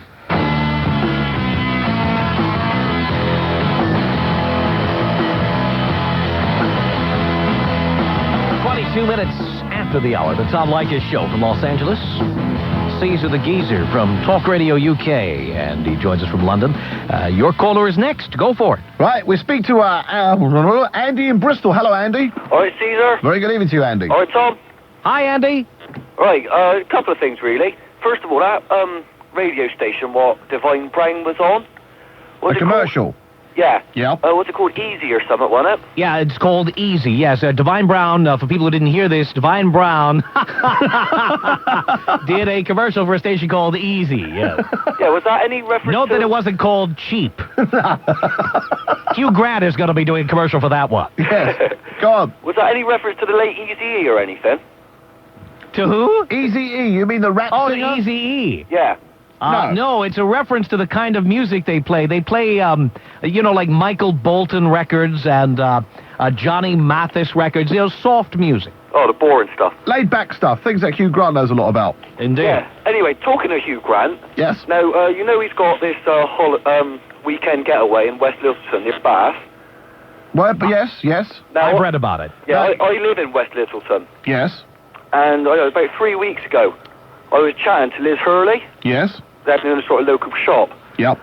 And she was saying she's bloody furious about what's going on with this Divine Brown woman. Yes. She's going spare. You actually spoke to her, did you, to Liz Hurley, Elizabeth Hurley? Yeah, Liz Hurley. Uh-huh. The Estee Lauder bird. And she said she was absolutely angered. Yes. Well, so would I be if it'd been your wife. She was peed right off, pardon my French. Yes. Your French was pardon? I don't know what school you went to, but it didn't sound like French to me. Thank you all the same, Andy. That's all right, mate. Goodbye, Andy. Cheers. Bye-bye. They're coming out of the woodwork tonight, Tom. Well, they certainly are. Here comes Billy in Los Angeles. Billy, you're on the Tom Leykis Show and Talk Radio UK. Hello. Hello, how you guys doing over there? Thank you, Billy. Very well, thank you. I was just talking to the screener about this, and you were talking about the Roe versus Wade thing, and I was telling him I'm American Indian, and we noticed that there's always seems to be a lot of rhetoric in between religions and things like that. And I was wondering, do you think maybe it's because America was built on Puritanism when the British first got lost and came over here? Well, we have a very weird attitude about sex, don't we, Billy? I mean, in this country, we talk about things like family values. Yeah. But then what do we like? We like sex on TV. We like home box office with bare breasts as much as we can get it. Oh, yeah. We like Playboy magazine, and then we always talk about family values and how terrible, trashy, awful this pornography is. So we say one thing and we do another. And the other thing, too, is that, I mean, you can see violence on any, just turn on just Fox, for example, and they glamorize it or whatever. But, in England, I lived in England, and it's not really glamorized. Even sex isn't glamorized. It's just sort of just accepted it. Well, we're naked. What's the point, Well, actually, you say that, Billy, but in fact, in the past 2 weeks here in England, strict measures are being taken to try and drop violence from television as well as sex. They're really coming down very, very hard here in Great Britain. Rupert Murdoch is going to have to go off the air. Well, it seems that Rupert Murdoch has a few other worries at the moment. But yes, in fairness, a lot of the stuff that we get on satellite, we have a sex channel on satellite that we get over here. It's called the Adult Channel, which is broadcast from England. There are others that we cannot get no matter what. They've been banned from viewing. You cannot become a member. But they're actually saying we've got to calm down on the violence. Now, some guy came out with an outrageous statement, a professor came out with an outrageous statement saying that violence on television does not affect our children. Can you believe that? Well, that's a good point. I mean, here's the thing. In this country, we have very mixed feelings about violence on television. We are a very violent country. Yeah. We have the right to gun ownership guaranteed in the Constitution in this country. Our country was born of violence, genocide, you name it. And the fact is that we talk a good game when we say that everything is too violent, but then we want to reserve the right to have handguns in our nightstands next to our beds, and we want to watch Die Hard 3. And so we say one thing and we do another. Yeah, that's the trouble is, that's exactly what everybody does, Tom, isn't it? We all do the same. I guess we do. We get on our little soapbox, we shout, hey, listen, this is bad for our children, but what's the first thing we do? We turn on the box and we watch these things. Exactly. We're hypocrites. We're all hypocrites. That's right. Die Hard was a good movie, by the way. Die Hard is number 4's out now, isn't it? I think it's is it 3 or 4? No, 4. I lost The count. Revenge. Have you seen... Releasing another movie's a revenge, for God's sake. That's what they call Die Hard 4, The Revenge is now called. It's just been released over here in Great Britain. I mean, I've got to tell you that he's such a big star over here in America, in England, it's untrue. Bruce Willis? Yeah, they love him here. Wow. And Sylvester Stallone, the Judge Dredd film that's just come out here, fantastic. Batman Forever, fantastic. That's amazing. Why is it it's always American films are so fantastic, yet the British can't seem to pull their finger out and produce a really good film? It seems the British can produce good, smaller films. Like Four Weddings and a Funeral was a hit there, I guess, and here. That was a big hit here. In fact, it was one of the biggest imported films to be a hit here. Well, I understand. I was listening to somebody in America, funnily enough, on another radio station who was saying that thank God for Four Funerals and a Funeral because it saved them during the summer. Yeah. In certain theaters around America. It seems to me that what America owns the monopoly on is making these big $100 million special effects, huge 70mm stereo films. Nobody else seems to be able to do that for whatever reason. I guess because the kind of the motion picture industry was sort of invented right here, you know. So I don't know. I don't know what the reason is. Let's grab one quick call here. A quick one from. Look at this. A gentleman from Ireland is calling us. This is John, a first-time caller to us from Lisburn, Ireland. We've got about 30 seconds, John. Yes. Good evening to you. Oh, I've got an echo 5-second delay in my left ear. I have both phones on at the moment. It's great talk radio. Both sides. It's good to have free speech. Oh, he's on hold with you too, Caesar. He's a dialing fool over there. Is that right? What, you over here as well, John? Yes, that's left ear. Hang on, I've got you on this one as well. Hello, John. That's on my right ear. That's unbelievable. This is crazy. I'm going to have a headache tablet. I can't. He's going to be your next caller. He is. The Tom Leykis Show. John, what are you doing? You're phoning America on one phone and you're calling me on another phone? That's right. I've just hung up on the States. I hope they don't take offense at it. No, I'm sure they won't. But I mean, what are you like? I mean, it's only a local rate call. No, if you it's call not. me. It's a fortune international. Oh, yeah, it is if you're calling America. Yeah. But if you're calling me, it's only a local rate call. It was easier to get through to the States. You're too popular, you see, here. Well, thank you for that. I can't believe it. You called them and you called me at the same time. That's incredible. That's the first time ever. Yep. You're a nutcase. I know. Sure, I sent you the fax saying I was dying. Pardon me? I sent you the fax saying death of a listener, remember? Oh, really? Yeah, the wife's giving off to me. Hey, John, nice talking to you. All right, take it easy. Bye-bye. Bye. Richard, hi. Hi. You've been waiting a long time, Richard. I'll be with you as quick as we can. Okay, mate. What are you going to ask about? What are you going to talk about? Well, I'm going to talk about the recession, really, in America and in England. What recession? Well, we've had a worldwide recession. Uh-huh. Yeah, and I thought I'd make some points out that I've written down with regards to it, really, Caesar. Okay, well, don't go away. We'll be with you as quickly, okay? Okay, mate. All right, buddy. Can we call Anne back, please, in South Wales? We play a commercial break. 28 minutes ago of this show, of course, Tom Leykis carries on, and she's had another 3 hours of broadcast. We're talking to Tom Leykis in America, ladies and gentlemen. We've done this link. We did it last month. We're doing it this month, and hopefully we'll carry on doing it. It's interesting. I enjoy it, and I hope that you're enjoying it at home, too, and we'll go back to a normal show tomorrow. Of course, Eric Call-ish, Monster, called earlier on. I just got to, if you don't mind me asking this, I'm just going to ask you this. If any of you want to speak to Tom in America, I'm sure Tom will be giving out his email address for you computer boffins. If you want to write an email a message to Tom, I'd appreciate it if you did. Get a pen and paper ready, and then I'll ask for Tom for his email address, and then, of course, I'll give out my email address, and, of course, you can contact us via email. On 0345 1053 89, all lines are jam-packed at the moment. I can't get any more people on. I'm calling people back to save them hanging on for so long. Can we call Nick back as well, please, from Chester? He's been waiting a hell of a long time, 43 minutes. So if we can call Tom back if we can, and Barry, I'll be with you as quick as I possibly can. I'll try and get you all in as quickly as possible.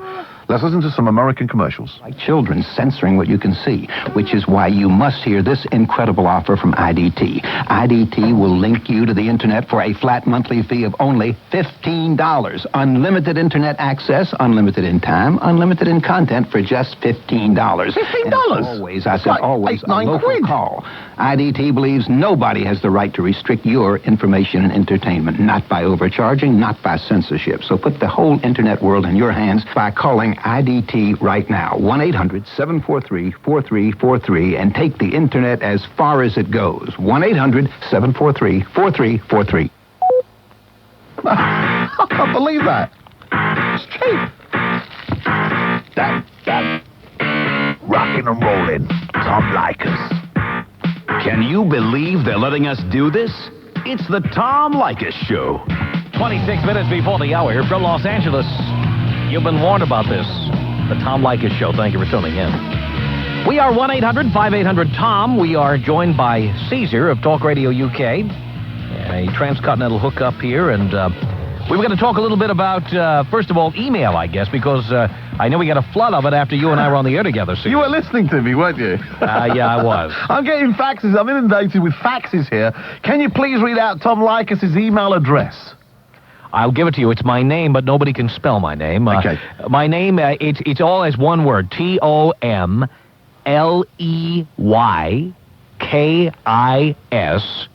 at AOL.com. Got it. TOMLEYKIS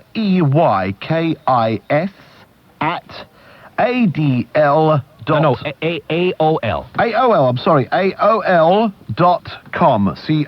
That's Tom Leykis' email address. If you want to email him, go for it. I'm still replying to loads of yours from the last time. Oh, boy, they still ask for your email address, GEEZER. Give it a guess. If I can, it's CAESAR at GEEZER dot FTECK H, sorry, can't even do my own, co.uk. Shall I repeat that? It's GEEZER at geezer.ftech.co.uk, which is CAESAR at GEEZER.ftech.co.uk. That's got that up. This internet stuff is so great, isn't it? It's unbelievable. You wrote me a message on my email address, and imagine if we had sent it by mail, how long it would have taken for me to get it. I got it the same day you sent it. I know, it's unbelievable. This is the great... Also, when you think of... I mean, I was just listening to that commercial, the last commercial you played. I know you can't talk about commercials, but I found it incredible. $9? That is dirt cheap. Yeah. That is really unbelievable. That's fantastic. Yeah. So, I mean, what a great way. I mean, if by the time you would have posted it and by the time you would have got it probably 7 to 10 days... Easily. And you got it within 5 minutes of me sending it, which is incredible. Right. Modern technology. And it would have cost you $50 to send it, as opposed to, or more than that maybe, as opposed to nothing. I mean, essentially, over the internet, it can cost you as little as nothing. That's right. Just amazing. Let's go some calls? Yeah, let's do. My turn? Your turn, I believe. Richard is in Horsham. Hello, Richard. Yeah, hi. GEEZER and Tom. Hi, Tom. Hi there. Hi. I'd just like to say I heard your last show, and I think I speak for most of Britain. We love all you Americans over there. Oh, cool. What I'd like to talk about really is something close to my heart and probably yours, and that is the world recession that we're in at the moment. Yes. Yeah? Now, I don't know whether you'd agree with me, but as far as my facts go, a recession is actually man-made. So somewhere in the world, someone is actually planning and setting up so that we all collapse at the same time. Do you not agree with that? I don't know that there's any kind of a conspiracy. I do know that in this country we have something called the Federal Reserve that sets interest rates. Right. Their idea is they feel that if the economy becomes too supercharged, it's doing too well, that eventually prices will spiral upward, inflation will go up, and so what they do is they artificially slow that down by increasing the interest rates. Right. But who sort of like sets... Richard, sorry, can I just stop you for... You actually believe there's a conspiracy? I think so, yeah. Can I just ask you, when did you land? Sorry? When did you land? From that planet, wherever it was you come from. Well, I put it this way, Caesar. I went bust in the recession in England over here. So did a lot of other people. Yeah, and I mean, the manufacturing wealth of our country now is diabolical. We're relying totally on service industries. And I think that, if you look at it, you've got the people in Taiwan, people in Japan, people over the world that labour costs now are so cheap that we're going for a single currency in the UK. I mean, I can see that we're just all going to be backstabbing each other till the end of the day, and we haven't learned anything. 50 years ago, there was a world war, Caesar. I got to say to you, Richard, if I ever want cheering up, I'm going to call you. Thanks, mate. Thanks, buddy. Bye-bye. He's really depressed about losing that business, Caesar. He's made me depressed just by listening to him. Let's go. Let's say hi here to Fred, a first-time caller from Hannibal, Missouri. Fred, you're on the Tom Leykis Show and Talk Radio UK. Hello. Greetings, Tom and Caesar, U.S. and U.K. in one shot. Hi, Fred. Wow. I just wanted to ask Tom first, then I'm going to ask Caesar. First, Tom, what is the details, if you can, about Newt's Nookie? I mean, did he do this when he was with Marianne? Because everything he does... That is the allegation, and it is appearing in Vanity Fair magazine. Yes, he respects Marianne so much. I mean, Marianne is Newt Gingrich's first wife. She's not his first wife. Is she his second wife? She's his second wife. What was his first... No, this was his first marriage. Oh. This was during his first marriage. Well, I heard it was with Marianne, and I just wanted to get this straight. Anyway, no matter what, he's not two-faced. He's quadruple-faced, whatever. And also about Randall Terry that runs Operation Rescue. You talk about... And the Britons would relate to this. He's a fanatical religious hooligan, and he's a felon in many ways, and he operates their organization. And why would somebody, if they're against abortion, why would they be with somebody so violent and crazy? This woman that is for it. Well, first of all, I don't have any evidence that Randall Terry ever committed a violent act. I find Operation Rescue annoying. He's inciting violence. The illegality of Operation Rescue has been people trespassing and chaining themselves to women's clinics. Operation Rescue is not known as an organization that has recommended the bombing of abortion clinics or the shooting of abortion doctors. There are more extreme organizations. He's talked about militancy and many other things, and he's organized militias and stuff. So. Well, I'm no fan of Randall Terry or Operation Rescue, but this whole Roe versus Wade development with Jane Roe, Norma McCorvey, switching over to the anti-abortion side, that is the shock of a lifetime. Fred, thank you for the call. We're going to take a break here, and we'll rejoin Caesar the Geezer and Talk Radio UK 19 minutes now before the hour. My name is Tom Leykis. This is the Tom Leykis Show. And my name is Caesar the Geezer. Anne? Yes. Are you serious about this question you're about to ask? Well, yes, I am. I live up the road from Tom Jones when he's in Wales.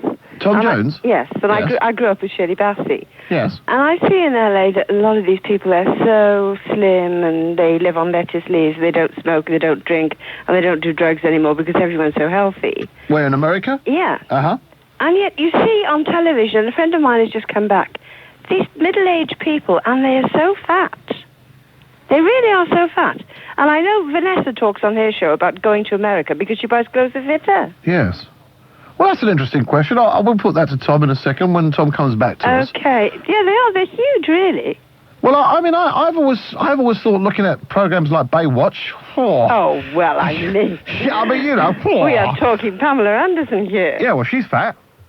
Well, in the top part of her body. I think they call them breasts, but I think she's large. I think she's large. They're silicones, aren't they?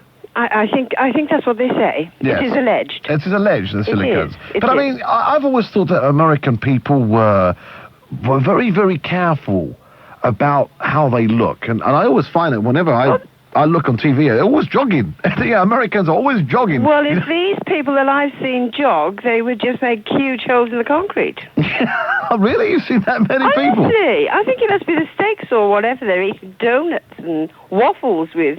Americans know how to eat, you know. Americans do know how to eat. That's what I mean. Have you ever lived there? Is that why you put the weight on? Well, no, I've never ever been to America. No, neither have I. I would love to go to America. I've got an aunt in Burbank in California. Yeah. I'd love to go. I really must one of these days. Oh, one day, just one day. My ultimate wish maybe one day is that I'll go and live in America and do a radio show in America. Oh, I don't know whether I'd like to live there. Wouldn't you? No, well, I live in the Vale of Glamorgan in a village, and it's nice and quiet. We ride horses and things, you know. Yeah, very nice. But when I go to London, I went to London and I saw the palace and things. You know, it's nice for a trip. Uh-huh. But I'm always glad to get home. It's quiet and calm and... You know. I have to say, if I had a choice, I would carry on living in the country. I couldn't live in a town. I certainly couldn't live in London. No, I hate couldn't. London. I grew up in Cardiff, but I couldn't, you know, since I've been married and had my children, I've lived here, so... And you've enjoyed it? Oh, it's gorgeous, yeah. Oh, I'm so pleased. But, you know, property in South Wales is so cheap. It's not, you know. Oh, you're joking. Not where I live, no. Well, you compare the prices... No, if you talk about Cowbridge, Pendoyle and the Vale, it's very, very, very expensive. Oh, but that's a posh area. Yes, it is. It's very hoity-toity. But this is why Tom Jones is up the road, you see. Of course. But, I mean, I'm just talking in general. But I've had... In general, I suppose, yes, it would be compared to London. Yeah. But, I mean, to travel from the Vale to Cardiff, you need a car and all of these things. So, you know, it is expensive, but then it's quite exclusive. Well, I was looking in the Horse and Hounds, and I found that the more you go towards Bristol that way, towards the West Country and towards into Wales, property was so cheap. Hang on, we're just about to rejoin. Such a professional. Oh, such a professional. I was lucky. Right, here we go. Tom Leykis Show, ladies and gentlemen.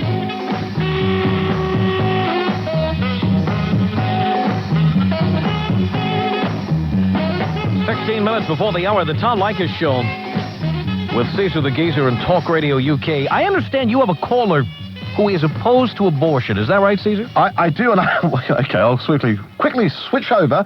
I've got two fantastic callers, actually. Now, this should be quite interesting. Barry is in Lancashire. Barry, good evening to you. Hello, Caesar. Hello, Barry. How are you? I'm fine. How are you? Very well. Say hi to Tom. Hello, Tom. Hello, America. Hi, Barry. Yeah, my point is, with abortion, I'm not going to be very popular for this, but you can't take away what isn't yours. And life is God's. Life is given to us as a gift from God, and we have to live it out the way we can and the best means that we can do. Now, regarding capital punishment, it's I'll tell you what, before you get to capital punishment, Barry, we have a caller named Eileen from Portland, Oregon, and Eileen disagrees with you on abortion. Eileen, say hi to Barry. Well, hi, Barry. Hi, Caesar. Hi, Tom. And, Barry, I'd just like to know how many children you've adopted in the last couple of years. Well, none. Excuse me? None. Barry, none. That's quite interesting. And how many children have you born? None. He's a I minister. think that says it all, Barry. Hang on a second. Just to be fair, sorry, I didn't catch the lady's name. Eileen? This is Eileen, Eileen. yes. Hi, Caesar. Hi, Eileen. To be fair, Barry is a minister of the church. Well, okay, but he's not a Catholic minister, so I don't think that really is being fair. Oh, hang on, he may not be. Hang on, sorry, hang on, I've got the wrong... Episcopalian, don't they marry, and don't they have children? Well, hang on, I may be wrong. Barry, are you a minister of the church? I'm not, no, but I'm a churchgoer. You are a churchgoer. So now, listening to Eileen, hang on, because this is quite an interesting conversation. Barry, I can understand you saying it's wrong to take a life, but isn't it more fair, and we have to be fair, very fair here, what about a woman who is raped? You do get situations do occur like this, but all you can put across, the devil works in funny ways. Man is taken out by the way man lives. We copy each other throughout the world, and although Tom may like this, America does lead the example to the rest of the world.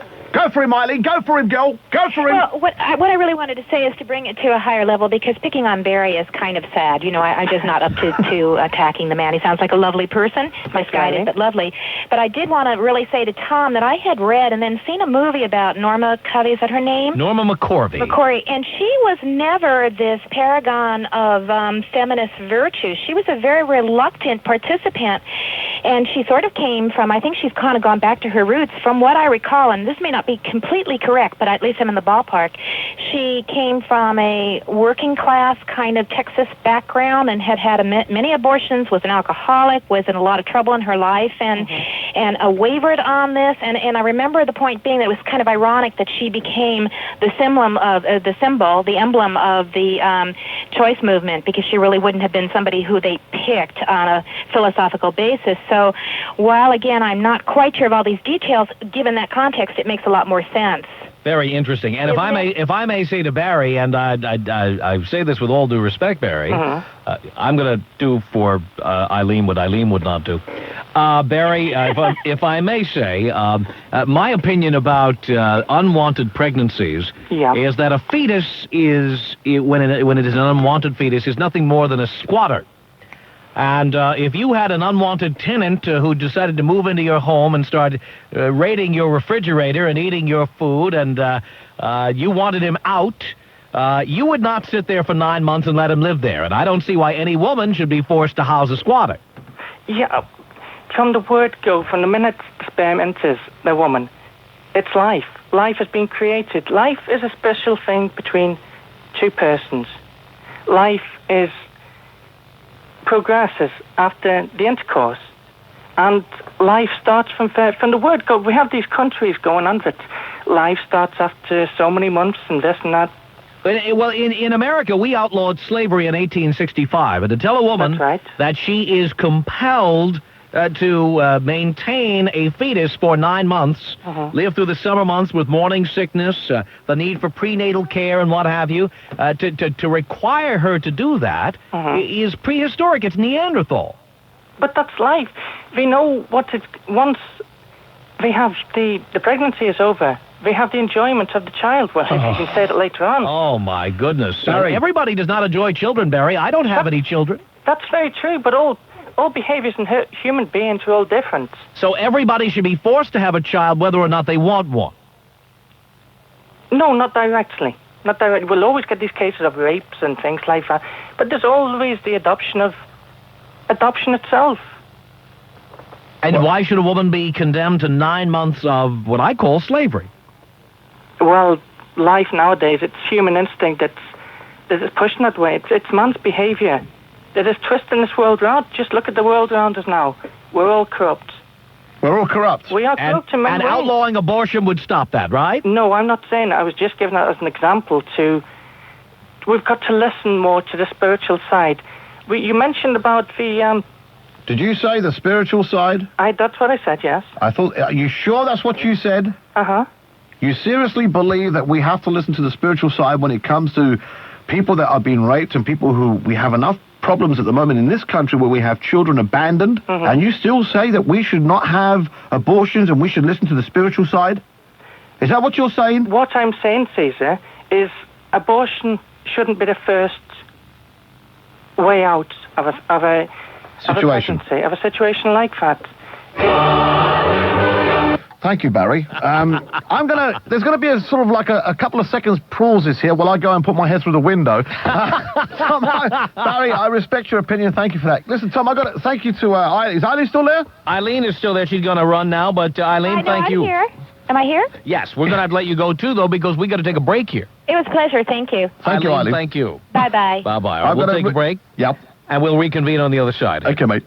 Caesar the Geezer, Talk Radio UK. We'll continue 9 minutes before the hour. My name is Tom Leykis. You're listening to the Tom Leykis Show. Eileen? Are you, Anne, I mean, sorry. No, Yes, yes. And I will be with you after this commercial break. What happened to that prat? Pardon me? What happened to that prat? Who, Barry? It's a woman's choice, and if one man had one baby, that would be the end of the world. Absolutely. You're so right. Aren't I? Now, I will continue to talk to you. I mean, I believe that if a woman who has been through a bad miscarriage of justice, has been raped, and she's pregnant, I don't feel that she has, going by Barry's methods, that she should have to carry that pregnancy. It is her choice. Absolutely. I do believe that. And I know Catholics. I know that I am a Catholic. My cousin is a Monsignor in the Roman Catholic Church. And I still believe before God that it is the woman's choice. Women do not take that decision lightly at all. Don't go away. We'll play a commercial break and we'll speak to you in a second. Talk Radio UK. Now you're talking. 6 minutes to 1 o'clock. This is Talk Radio UK. Boy, oh boy, oh boy. And the last time we did this show, I carried on staying on the air. Well, not on the air, because like Ian Collins takes over after 1 o'clock, of course. And I continue to stay on the air. I don't think we're doing it this time round. I'm not sure, actually, but, we can always... I always talk to Tom about it. I don't know what he wants to do. But now I've got outraged listeners ringing up. What? 9 months of squatting? What did he say? People are outraged by what Tom had said. But in a way, it's true when you think about it. And I've got David in Leicester who's suggesting that The Americans are obsessed. I've got to just quickly do this. What are you going on about, David? Americans seem to be obsessed with this issue of abortion. You always have got these God-fearing Christians in the middle of America going on about... We have them here too. Well, yeah, we've got them here, but they're not so well organised, are they? They're always prattling on in America about, abortion rights and gay rights, and they're against both. Hang on. Don't go away. Stay there a minute. Okay. I've got to go to Anne next. She wants to ask why Americans so fat. Hang on. From Los Angeles, the Tom Leykis Show. Thank you for tuning in. We're here with Caesar the Geezer and Talk Radio UK. I believe Caesar's in the middle of a call. I was. It's all right. I've just kept them quiet. I've got two people, and it's some outrageous statements. See, the statement that you made about 9 months of squatting... Yes. Has infuriated people. I'm getting calls everywhere. Is that so? Yes, it has. I stand behind it 100%. And I agreed with you. You know what we say on this program, Caesar? What's Hold that? your ears, Grandma. What we say on this program is we don't debate abortion on our show because abortion's a dead issue. Oh, Tom, I've got a headache coming on. I've got a headache. Let me just speak to can I just quickly get Anne in South Wales? Anne, good evening to you, Anne. Yes, hello, Caesar. Hello, Tom. Hello, Hi. America. How are you? Hello. Okay. Oh, good. Yes, I listened to the call from UK, and I'm sorry, I think you chose your words badly, but the fact of the matter is it is the woman's choice, and we leave it at that, okay? All right. So what was your question about why are Americans so fat, you said? Well, my question is, because I live close to Tom Jones in Wales, and I grew up with Shirley Bassey, and they're glamorous people. And everyone you see on television, like you said, you're not smoking, Tom. And people don't drink, and they don't do drugs, and they live on lettuce leaves, and they all look gorgeous, like Pamela Anderson and Baywatch crowd and things. And yet I see an awful lot of people, middle-aged people, and they are huge. Well, we are one of the fattest countries on earth because we eat like pigs. Do you really? Yes, we do. But I mean... I will never beat around the bush. You'll learn that as you hear my show. I just don't. Tom, is that one of the problems with the health program? I mean, is it costing so much for people's health? We are the people who brought you McDonald's. What does that tell you? I've never even been inside a McDonald's, Tom. Sorry to upset you. What about Burger King? You have heard about it, haven't you? I've heard about it, yes. My children have used it, but I've never done it, no. You haven't eaten at a Wimpy, have you? No, never. I'm just checking. What about a Burger King? Never. I'm an exceptionally good cook, and I choose very carefully what I eat. And God bless you. We are into the convenience game in this country. Are you, Tom? Tom, can you do me a favor? Yes. I have an unusual surname. What is that? It's Galsworthy. Can you pronounce that? Galsworthy. Galsworthy. As in John Galsworthy, the Forsyth Saga. Yes. My son is a direct descendant of John Galsworthy, and I'm trying to get in touch with that side of the family who are in America. Uh-huh. Is it possible, Tom, that people would write to you if they are of that surname? They certainly could. I could check the phone book. Could you? It'd be a big phone book, though. No, I mean, if they hear the show, they could ring in. I don't want to put you to any trouble. Certainly. If they'd like to drop me a line, we'd be happy to put them in touch with you. Right, but it is an unusual surname, you must agree. Yes, it is. I don't think there will be that many people of that name. God bless you. I've got to go. Thank you, Tom. All the best. Bye-bye. Thanks, Bye-bye. Bye. Now, here's a controversial, very quick one. David in Leicester? Yeah, I've got a message for all those lovely God-fearing Christians in the middle of America. If you don't like gay rights, if you don't like abortion rights, go and live in Iran. Why? Because it's a mark of a modern democracy that people have got choice. Choice over their bodies, as with abortion, and choice as to how they express their sexuality. And these right-wing Christians in America, are against abortion rights and they're against gay rights. And if they don't like it, then they should go and live in Iran. David, if you had one brain cell, you'd be a toilet seat. Thank you for your call. Well, we're about out of time. We're going to be wrapping up here, Caesar. We have this whole Roe versus Wade story is developing, but thank you so much. Hey, I look forward to doing it again. We're going to do it again. Now, I'll be putting out your email address, obviously, tomorrow, and for people that continuously ask me for it, now that I have it here in front of me. Listen, it's been great. I thoroughly enjoyed it, and maybe we can do it again in a month's time, whatever. We certainly will. I look forward to it. The Tom Leykis Show. This is Talk Radio UK. I'm wrapping it up. It's now coming up to 1 o'clock.